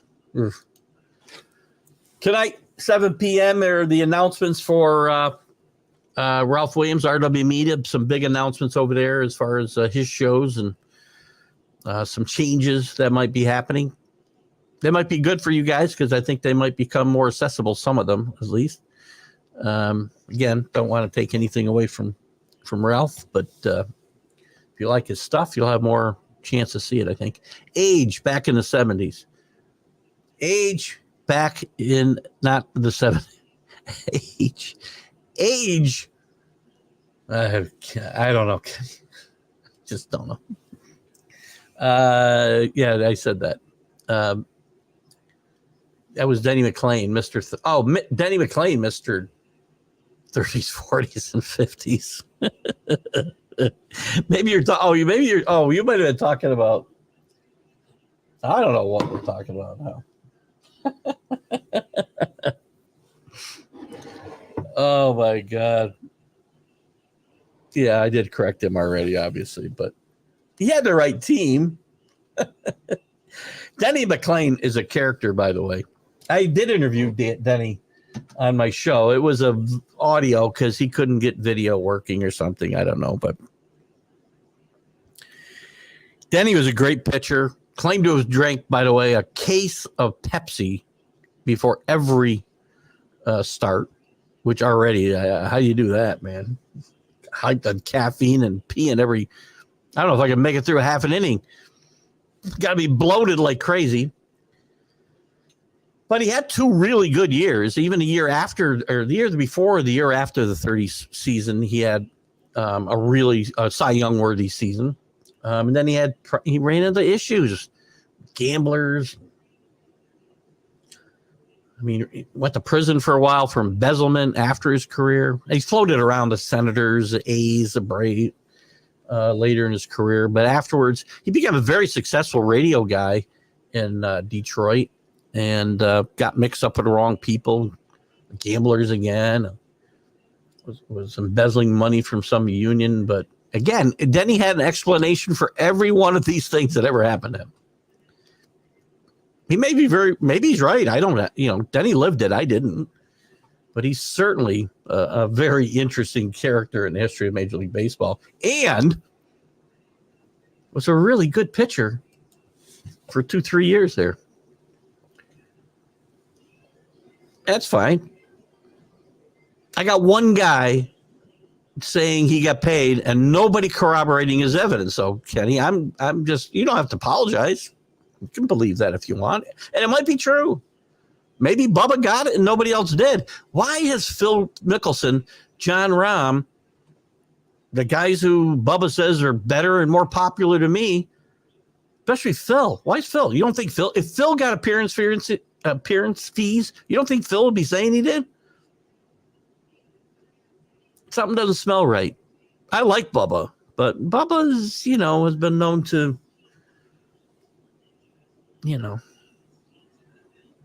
take stories and expand on them a little bit. Just his personality. He could be telling the truth. I don't know. But every source I've got, so I look very quickly, and I got 10 sources that say they don't pay, and it's illegal to do it, or against the rules to do it, not illegal. 2 different things. And I got one guy saying he got paid. So if I can find some more, and I'll look at this further, and if I'm wrong, I'll say I'm wrong. But they aren't paying what they're paying over there. Now, again, Woods and and Rory and Jordan Spieth and a handful of other guys got paid tens of millions of dollars as a retention bonus, if you will, for staying. Paul Spada, didn't you say hello once already, Paul? Paul's back. Paul's back with us. All right, so I'm gonna put your comments. I know we got a lot of them, and I can't go too late today, so we're gonna bring Jim in maybe for 10 minutes or so we can try to get through the rest of your guys' stuff. I'll come back to your comments. I can go a little long, but I can't go too long because I got to get ready for brunch. Take my mother-in-law out, my wife out, daughter or stepdaughter out, have some fun. But in the meantime, we do have some important things to talk to Jim Biringer about this morning. Good morning, Jim Biringer. Oh, what's up? How are you? I am good. How are you? You're flying high. That's hockey. We're in the conference semifinals and things are heating up. Let's start here. And it's probably where you'd start anyway. Rangers and Hurricanes. I mean, the series, other than the Hurricanes not winning a game until last night, a big win for them, obviously, they go home. The series has been everything we could expect. All one-goal games, 2 overtime games, 1 a double overtime game. I see the Rangers have been, until last night at the end, fabulous on the stopping the power play, right? Penalty killing. And I think they were like 2 goals and 33 chances or something before that goal last night. And Igor's been, I think, really good in goal after struggling at times during the season. 47 stops in that double overtime game. Yeah. And Peter Laviolette just keeps pushing the right buttons. And I think that they'll still wrap this up, I think, maybe next game. But what are your thoughts on this series overall? Yeah, it's been an entertaining series. I mean, I think everything expected more. I mean, I think the first game, Carolina didn't play great. There are a lot of sloppy turnovers that ended up in the back of their net, though they were able to make a comeback. I think, stupid penalties hurt them, ended up in the back of their net because, the Ranger power play has just been electric this year. You have Zibanejad, you have Kreider, Lafreniere, Trocheck. Like, they're giving different looks on a power play. So it's not like the Rangers are not doing their job. The problem is stupid penalties always end up in the back of your net. And that's what happened with Carolina. Now, did Freddie Anderson play bad in the first couple of games? No. But there were a couple of leaky goals, and a Panarin goal in Game 1 was definitely a leaky goal. That has to be stopped. I'm sorry, but if you want to win a Stanley Cup or you want to win a game, that one just can't just trickle through and go in the net. And then, look, Carolina had chances to tie Game 1, but then again, Svechnikov takes his team out of a power play by a stupid tripping penalty. And you don't know what was going to happen. The double overtime game, look, anything could have happened. Igor Shesterkin was on fire that game. And Carolina played a great game. Getzel showed up. Like, all their top guys have showed up. But that's the difference, right? The Rangers' top guys continue to find ways to score goals and keep the game. Look, it was 3-1 Carolina. Did anybody think the Rangers were going to come back? I sure did because I seen it. The Rangers have the most comebacks in the NHL this year. So was it out of the question? No. And when they tied the game at 3-3, you're like, all right, here we go. Maybe this is going to be it. But no team goes 16-0 in the playoffs, only in video games, right? Like, that's even that's a stretch. I mean, I've done it on video games. I mean, it's hard work to do, but you have to to start 7-1 is good. But look, you expected Carolina to win a game. I mean, they probably should have won the game Thursday. They played so good. But again, you're up 1-0, power play, and you give up a shorthanded goal. I was there in the building. Like, that you could have the place went silent. If they could have scored power play goals earlier in the series, maybe this is a tie series, maybe they're up. They finally get the power play goal. Great. Now you got to do it again. And look, Laviolette said after the game yesterday, the mistakes that they made, the turnovers they made, this time they ended up in the back of the net. And, the first goal, Shesterkin screened by Trouba. If I'm Laviolette, I'm looking to make a change on defense. Maybe, look, as much as you like Jacob Trouba, and again, captain, I know scratching your captain and everything is a bad look, but he has not had a great series. He's not had a great series. I'm not saying you should scratch him, but I think you're going to have to limit his minutes moving forward in the series. Again, you talk about the Ranger. Coming back, I when they scored, I totally expected the Rangers to be. Half of me thought they're going to score the fourth goal here in these last. I thought. I mean, watching this team play, watching them live on Thursday in Carolina, they look like a championship team. They really, really do. They have that feel of a championship team that they're going to find. Good. You always talk about in any sport, good teams find a way to win hockey games. They find ways to win hockey games. Like Panarin's tip in Game 3 was ridiculous. Oh, yeah. Lafreniere's come along. This is what happens when you have the right coach in place, using your young, skilled forwards the right way. And I really, really hope Filipino is okay. Like, I really do. I was really shocked to see him play in Game 3.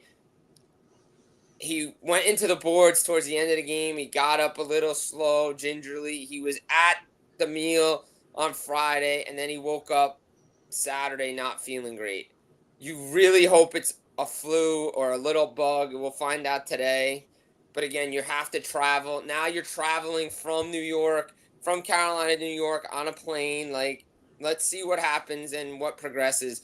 You really, really hope that he's okay. You know, obviously, I said Laviolette's pitched, pushed all the right buttons. Do we criticize him at all? Because he really stuck with his first line goal. His first line at the end of that game once they fell behind, and those guys were gassed. Do you think he should have? I would have thrown out that second line a little bit more, not just rely on Roslovic, Zibanejad, and Kreider. I think the way Lafreniere's been playing with Panarin and Trocheck, I think that line has been cooking. Even their third line played well. I mean, Cooley got him on the board. Kakko's been playing well. Again, the Rangers just they have depth. They have more depth than they do. Again, maybe you limit your third defense pairing a little bit more, but I think he's pushed all the right buttons.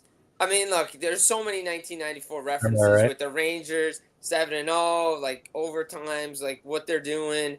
You have Vancouver, what Vancouver did first time since 94. They came back down a 3-goal deficit against the Oilers. So, I mean, is it going to line up? We'll see.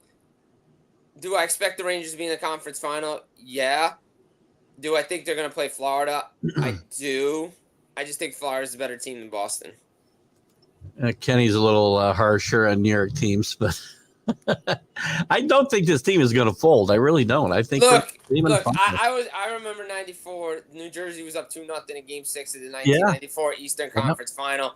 Richter made a bunch of saves, and the Rangers were able to come back and then win in Game 7 in double overtime. Like, that was like, again, I don't want to go on a tangent and everything, but the NHL really missed the opportunity after '94 with that conference final and then losing a half a season, because like New York and New Jersey's Eastern Conference final has been talked about for 30 years now. It's one of the best of 7 series in the history of the sport. Yeah, they killed some momentum there for sure. Yeah. So give us your take on everything else going on here in these playoffs. We got a couple of comments which I'll bring up in a little bit. All right, so I'll start. So we'll go to Boston today. I'll probably put out a quick NHL thought of the day on Twitter, and I'll post it around. I think it's time for the Boston Bruins to go to Linus Ullmark. You played the numbers game in the Toronto series with Jeremy Swayman. I think you have to play the numbers game now with Linus Ullmark against the Florida Panthers.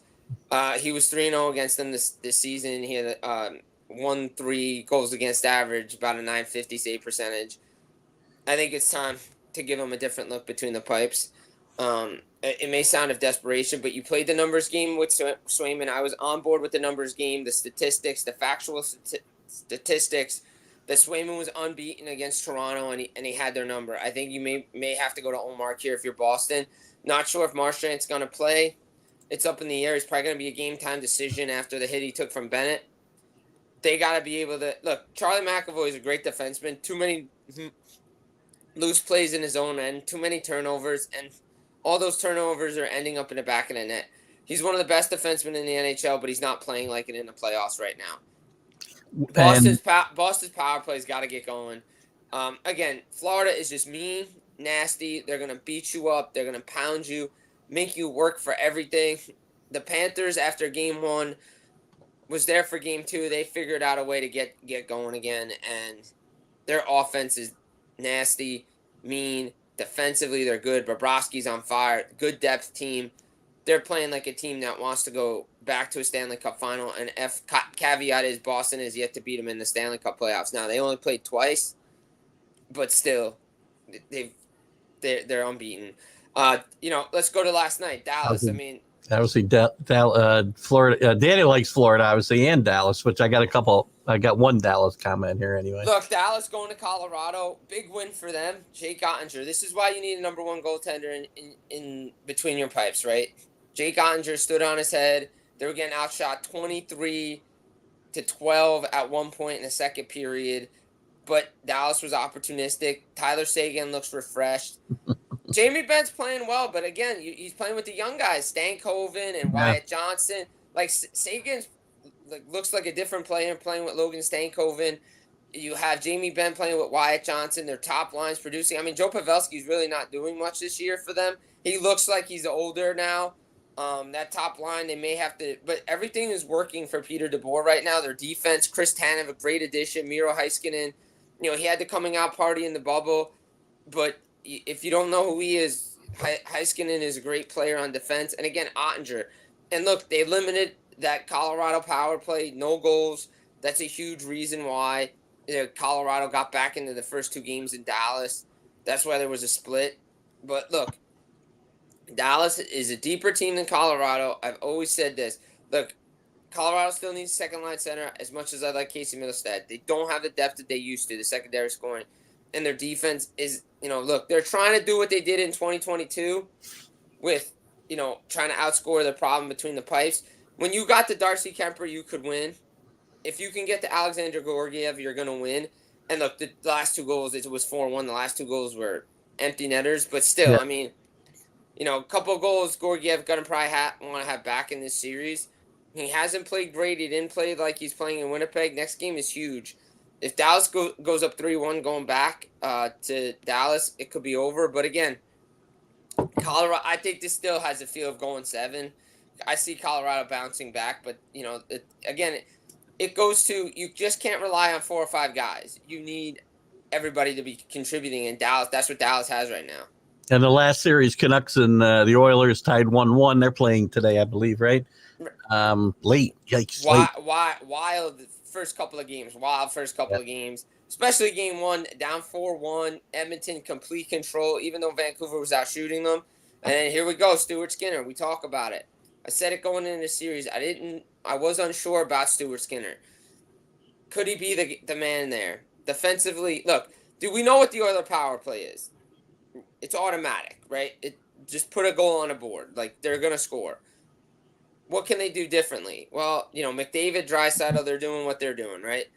And then this is what I said. Vancouver can play an up-tempo game. Vancouver can score. They have the offensive ability to do it. We didn't see that in the Nashville series. We're seeing it in this series. So, look, they're going back to Edmonton. I figure Casey DeSmith's going to go for Vancouver today. I think Seaboss, I think they're getting to him. I think Edmonton knows what they need to do now. Look, we know it's McDavid, Draisaitl, Hyman. We know what that line's about. We know they have the best depth, right now in that series.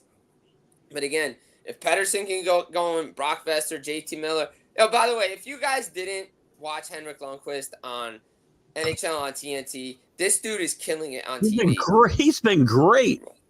Not only is he an elite dresser, elite goaltender, this guy's an elite analyst. He knows what he's talking about. As a goaltender, if some of the lingo you may not understand, but he's right about what these goalies are doing. As a goal scorer, as somebody who shoots the puck, if the goalie's going to go down, I'm shooting up top all day.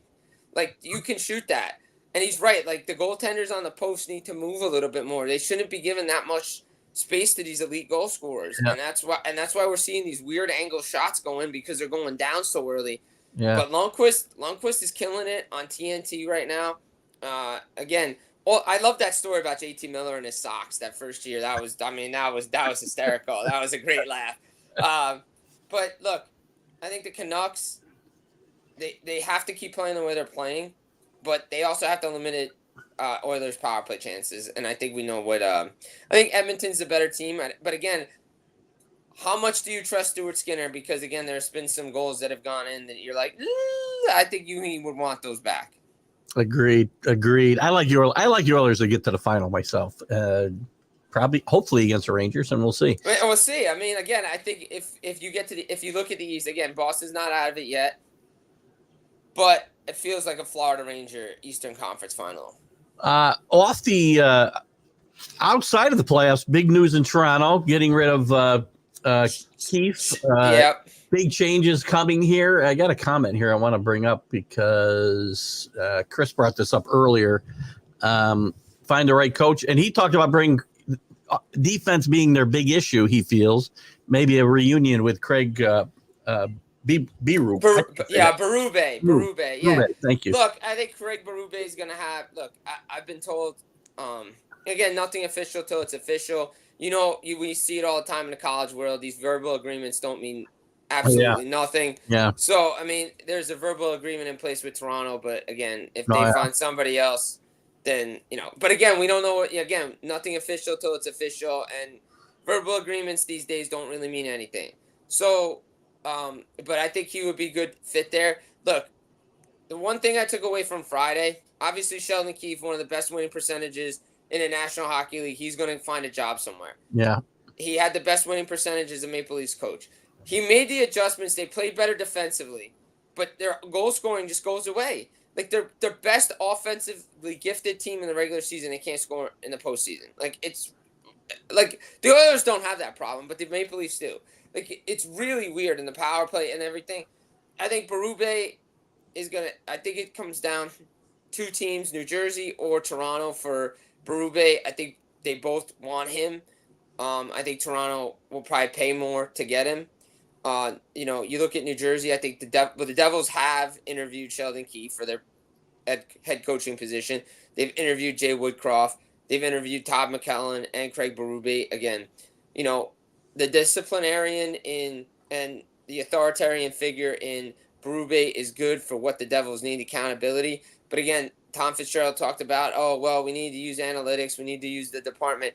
Jay Woodcroft and Sheldon Keefe kind of atop that list because, you know, with their analytical categories, especially Woodcroft and what the Oilers did. So I think if I'm a guessing man, I think Toronto gets Craig Berube, and I think either it's Jay Woodcroft or Sheldon Keefe in New Jersey. Unless, look, again, the Hail Mary prayer for all of this thing and the shot in the dark is what if Carolina lost in 4 games? That would have been back-to-back years when they get eliminated, they get swept. Would Carolina make a coaching change for Rob Brindamore? And then the big white whale is, if Kyle Dubas really doesn't like Mike Sullivan, does he get fired? And does he bring Keith? Like that whole domino, look, I think that's a wing and a prayer. I think Sullivan stays in Pittsburgh because the edict from ownership in Pittsburgh is as long as 87-71 are there with Letang, you got to build around those guys and you got to go try to win. And I think there will be changes in Toronto. Like every year I say changes in Toronto with the core. This should have been done years ago. This should have been done 3 years ago. They should have broke this team up. But you have Matthews' new extension. You have Nylander's new extension. They're already eating up a ton of the new money of the salary cap. You can't bring back Marner or Tavares or you have to change it up. And the one thing I took away was Keith Pelly's running the show now. Yes, he's the CEO and president of Maple Leaf Sports Organization. Yes, he gave a vote of confidence to Brendan Shanahan, who's in the final year of his contract as team president of hockey ops. You know, Brad Trivelling's there. Brad Trivelling knows he needs a goaltender. He needs defensive. It all goes back to when Kyle Dubas decided to give $11 million to John Tavares. I think John Tavares is a great hockey player, but you could have used that money, $11 million, to spread across getting a goaltender and getting defense and a number one defenseman for this team, that what they really, really needed.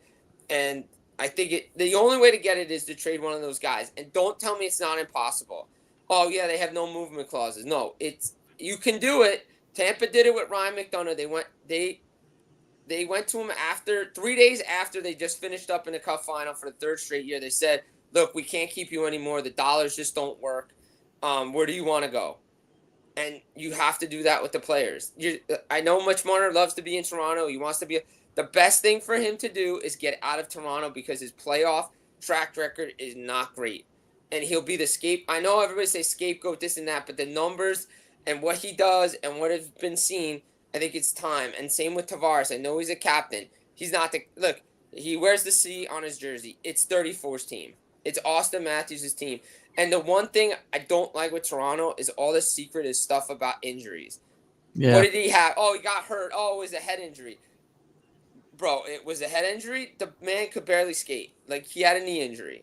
Nylander, what was going on there? Like, there's just too much going on. But you could tell. Keith Pelly, what he said, we're not here to sell jerseys. We need to win. Nothing else matters. Like, stuff like that. You could tell now. And they're finally ready to do it. They should have done it last year. I think Kyle Dubas was ready to do it last year. And I think that was a big reason why him and Brendan Shanahan didn't see eye to eye. They probably should have done it after the Montreal series when they lost up 3-1. But they didn't do it. They have to do it. You cannot bring back the same team come October, September. You can't do it. No, not in this situation for sure. No. Before I get a couple last comments before we let you go, a couple quick things here. I saw this play last night, the lacrosse play, which I have never seen before myself. It didn't work, and it can be dangerous. The Michigan? Yeah, I love the Michigan. Yeah, I don't know. I can't remember who the player was, but that always been legal? That always been legal? That's a legal play as long as as long as your stick doesn't go over the crossbar. It's a legal play. I cannot for the life of me ever remember seeing that tried. Maybe it's happened. I just haven't paid attention. Yeah. Guys have been doing it all the time now. The Michigan, everybody loves it. For sure. And one other quick thing, TNT. It took TNT a little while to get it going. Yeah. They got it right now. I was saying to myself last night, I'm like, the TNT guys are really growing on me now. You think about where they were the first year they took it over. I thought it was terrible for the most. Yeah, it wasn't really great. But the thing is with TNT, right? Like, they have it right? Like, because when I was away for the weekend, I could watch the games on HBO Max, and I was like, all right, yeah, like at least I can still watch games. Like everybody complains, oh well, I have ESPN Plus, but I still can't get the games. Well, look, I know the games were on were on TNT last night. Personally, I would have loved to see one of those games on ABC at night, but I know basketball and everything still takes a priority. Yeah.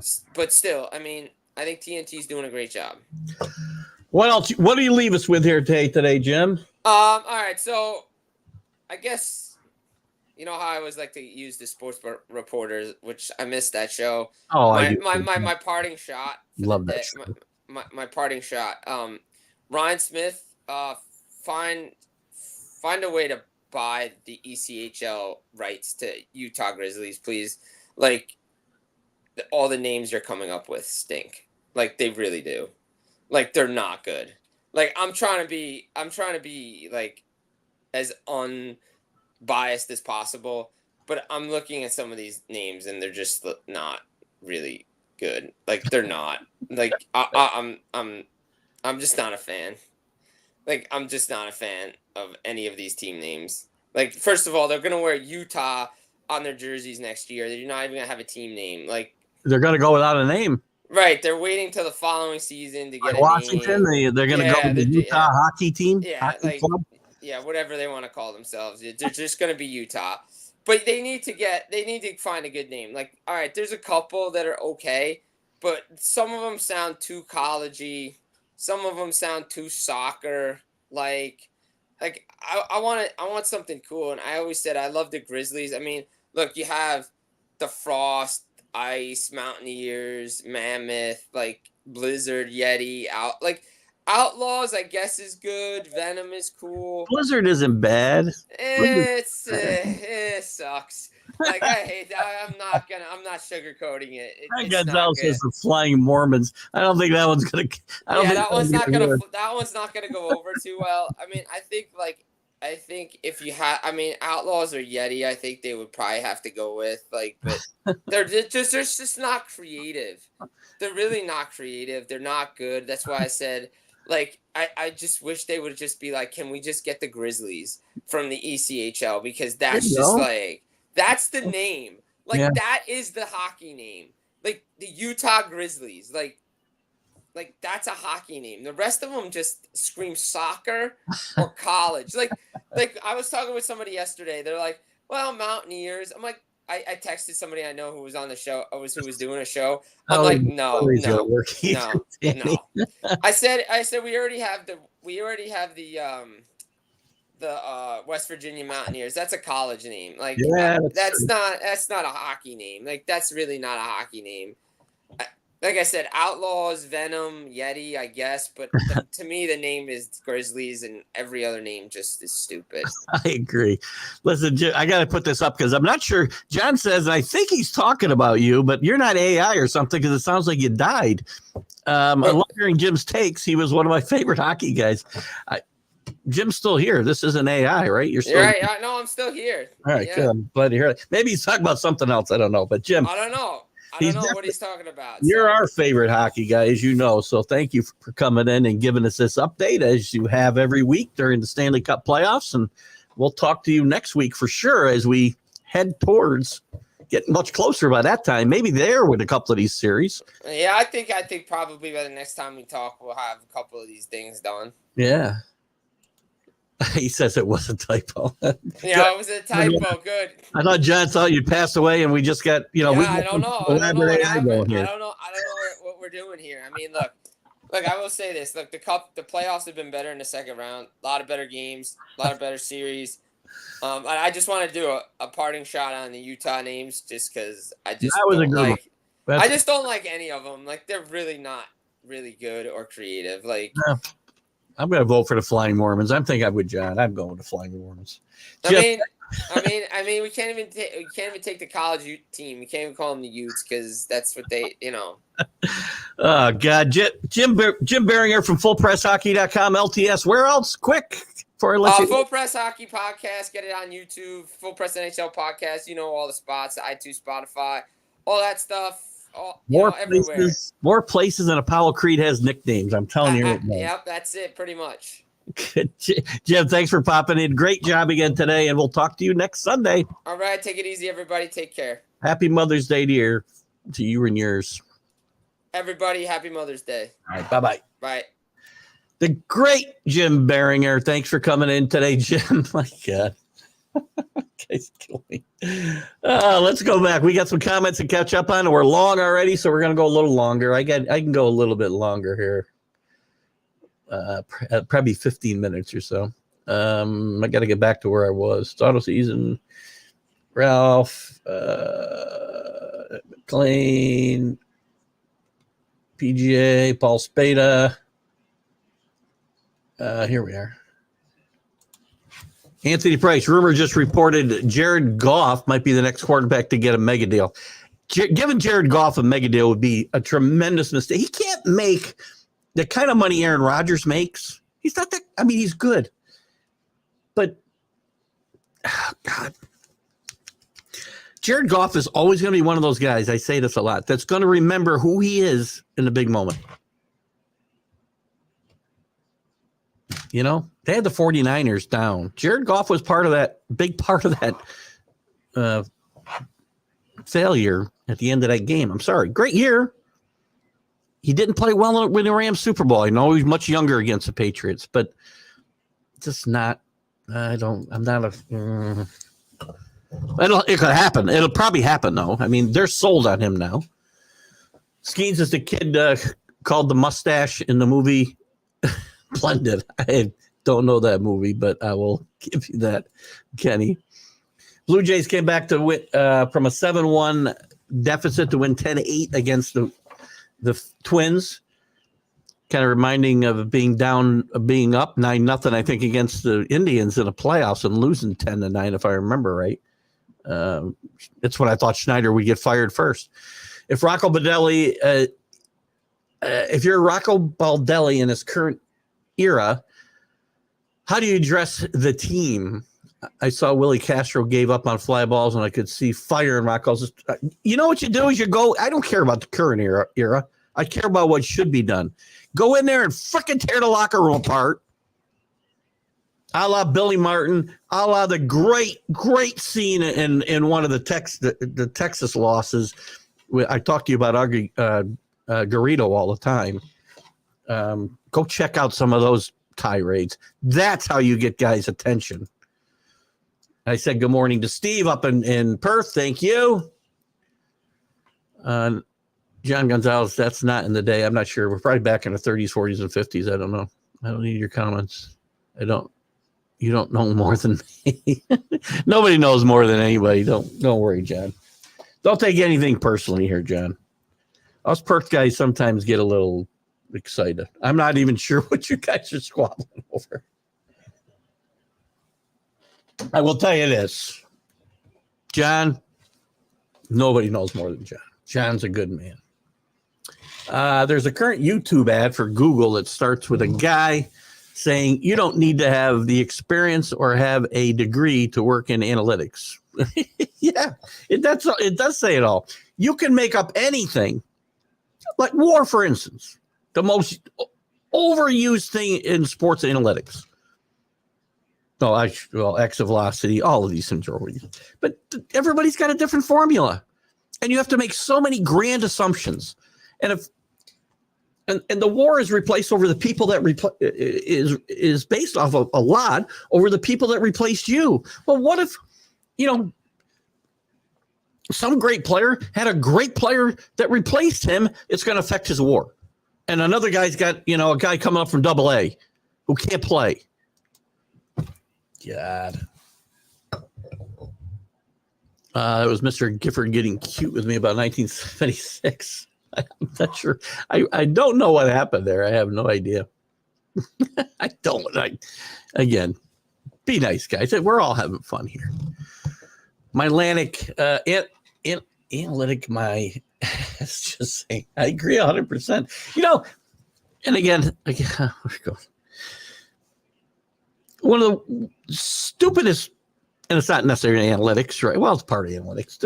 Exit velocity. Who gives a crap? I keep hearing, Stan hits a home run that has 119-mile-an-hour exit velocity the other night. Then he comes back the next night and strikes out 4 times.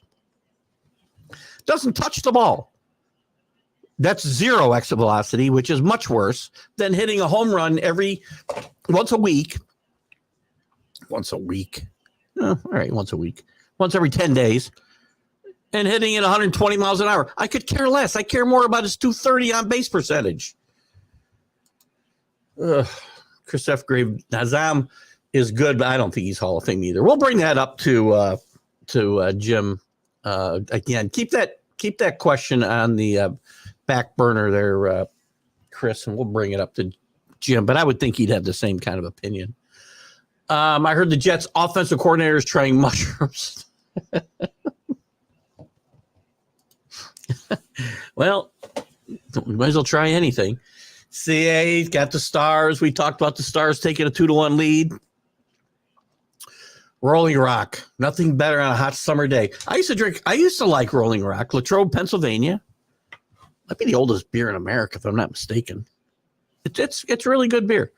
I've kind of gotten myself, and I drink a lot of stuff. I mean, when I'm out, I'll drink heavy stouts. I'll drink IPAs. I don't like sours. If I'm only going to have 1 or 2 at a dinner, I'll drink something heavier and whatnot. But if I'm here hanging around, just chilling on the deck in the summer, I've gotten myself, so I like the summer shadies a little bit, or shandies, summer shandies. And I like Land Shark and something a little. I can drink a lot of those. Rusty Staub for Mickey Lolich trade was a disaster for the Mets. John, that's a good one going back in time. Rusty had some really good years. I think he played right field originally, but he came a DH specifically after at least, a couple years, if not 1 year. And Mickey Lolich, if I remember, went like 8-15 or something. Mets ended up trading him to the Padres. Mickey Lolich was done. That was a horrible trade. Mets made some horrible trades in the 70s. Anyone who claims to know baseball knows Dave McClain is the only pitcher to win 30 games. Sometimes we make mistakes. I mean, Mickey Lolich was on the same team. Again, whatever. Listen, I'm telling you again, go back in my archives. If you go to the TGI Sports Talk page, or any page, right? I think you can search, like put a name in, and you'll find like the archived video. It was a very interesting interview, man. He found a way to rationalize everything that ever happened in life. Danny Fuller, Kenny Gifford, Aaron, third best quarterback in Packer history. Talent-wise, he's better than Bart Starr. Bart Starr won championships, right? And the game was different then, for sure. But, whatever. I'm not a big Aaron fan, so I'll put him third as well, just because I don't like him. Third best quarterback in Packer history, about to fall to fourth after Love's career. Possible. Mushrooms, not strong enough to understand that very well. Well, visit the cave. Maybe if everybody visited the cave and watched whatever video he was, God only knows what was going on in that cave. No, you do not look like a car person. Auto is the newer plant that grows in 70 and 90 days. Oh. See, Kenny, you got to help me, because I only know these things through you, dude. So, the guys doing the live tournament get paid, but need to win to get a lot of that money. Whatever. I don't listen. Again, my biggest problem with the whole thing is where the money comes from. I don't think it's okay. It's blood money, and I'm always going to say that forever. There we are with this. We're back to here. So remember the Ranger New York team. There's something I missed at John's in here, and I did want to comment on it, but I wanted to kind of bring it up, I think, in the context of after Jim was gone. I could have brought this up, but I didn't want to go too far off the beaten track while Jim was on hockey. So I'd like John's take here. It should absolutely could have, and we could say should have, been a double championship with the Rangers and Knicks in 94. John Starks, we can blame for that. We can also blame Pat Riley, by the way, because he let him sit in there and go 1 for 19 or whatever the hell it was, 1 for 20, whatever it was. And he just kept letting him shoot the ball. And I don't think, I really believe if and it's great to see those old guys back there and cheering these guys on, to see Ewing and Starks and Mello and gosh, I can't name them all. Oakley's not there because Oakley said he got invited back. Then then his team said he got invited. His people said he got invited back. He said he wouldn't go without an apology, and the Knicks said we never invited you anyway. Charles Oakley should be let back in the garden. If he had a bad night, he had a bad night. Whatever. He's a Knicks legend, right? He should be there with those guys cheering us on. But back to John Starks. Listen, Starks was, man, he was hot and cold, and Riley knew that, and I think Riley just thought maybe he'll get hot here, and he never did. Plus, OJ's car chase was going on the big screen during the slow-speed Bronco chase. We talked about all this stuff. So let's skip through the hockey stuff that we already talked about. I don't think there was anything else. I will say again on this CA, TNT does blow ESPN away. They've done a great, great job. Utah Flying Worms. I love that. Oh, God. And I do think, I was afraid you thought John Pat. I can barely figure out the streaming stuff. You think I can do that kind of AI and get a Jim Biringer? Maybe we'll do that. Maybe we'll just do AI. We won't have to skip any more shows ever. I can just fire up the Keith AI, like Max Headroom. Talk like him half the time anyway, probably. Utah Clouds. Man, there are no good names. I know. No, we got a reservation for like 12:30, so I got a little bit of time. Got to go pick up my mother-in-law in another half hour. All I got to do is change my shorts because I got to have going out shorts on. That's just what I'm wearing here today. I do have clothes on beneath, just so you guys always know. I won't say well dressed. I'm always dressed. I don't ever come in, because you're not seeing the bottom. Never mind. A little too much information. I'd like to get excited about the UFL. How? I'd like to get excited too, Chris. The UFL and the XFL are two different things, I believe. Last year, it was on at weird times and stations. It's as if I can't get excited about this. I can't get excited about the USFL. I can't get excited about any of these leagues because there's so many weird rules. There's nobody in the stands. The original USFL I found enjoyable. They played in the spring. Well, it's spring now and these teams are playing. So the worst thing the original USFL did was try to move to the fall. Stupid. Guess who was involved in that? Guess who caused the USFL to fall? I'll let you figure that out. He's an ex-president of the United States. Probably the next president of the United States as well, sadly. Shoot high, aim low, bias. Utah Mike Skinners. That must mean something else. Oh, Mule Skinners. Yeah. I don't know. I'm thinking I like John Gonzalez's Utah Mormons, Flying Mormons. That's interesting. All right, guys, we better get out of here before my wife comes down to say, are you going to stop sometime today? Guys, what a great show again today. Fabulous. You guys and your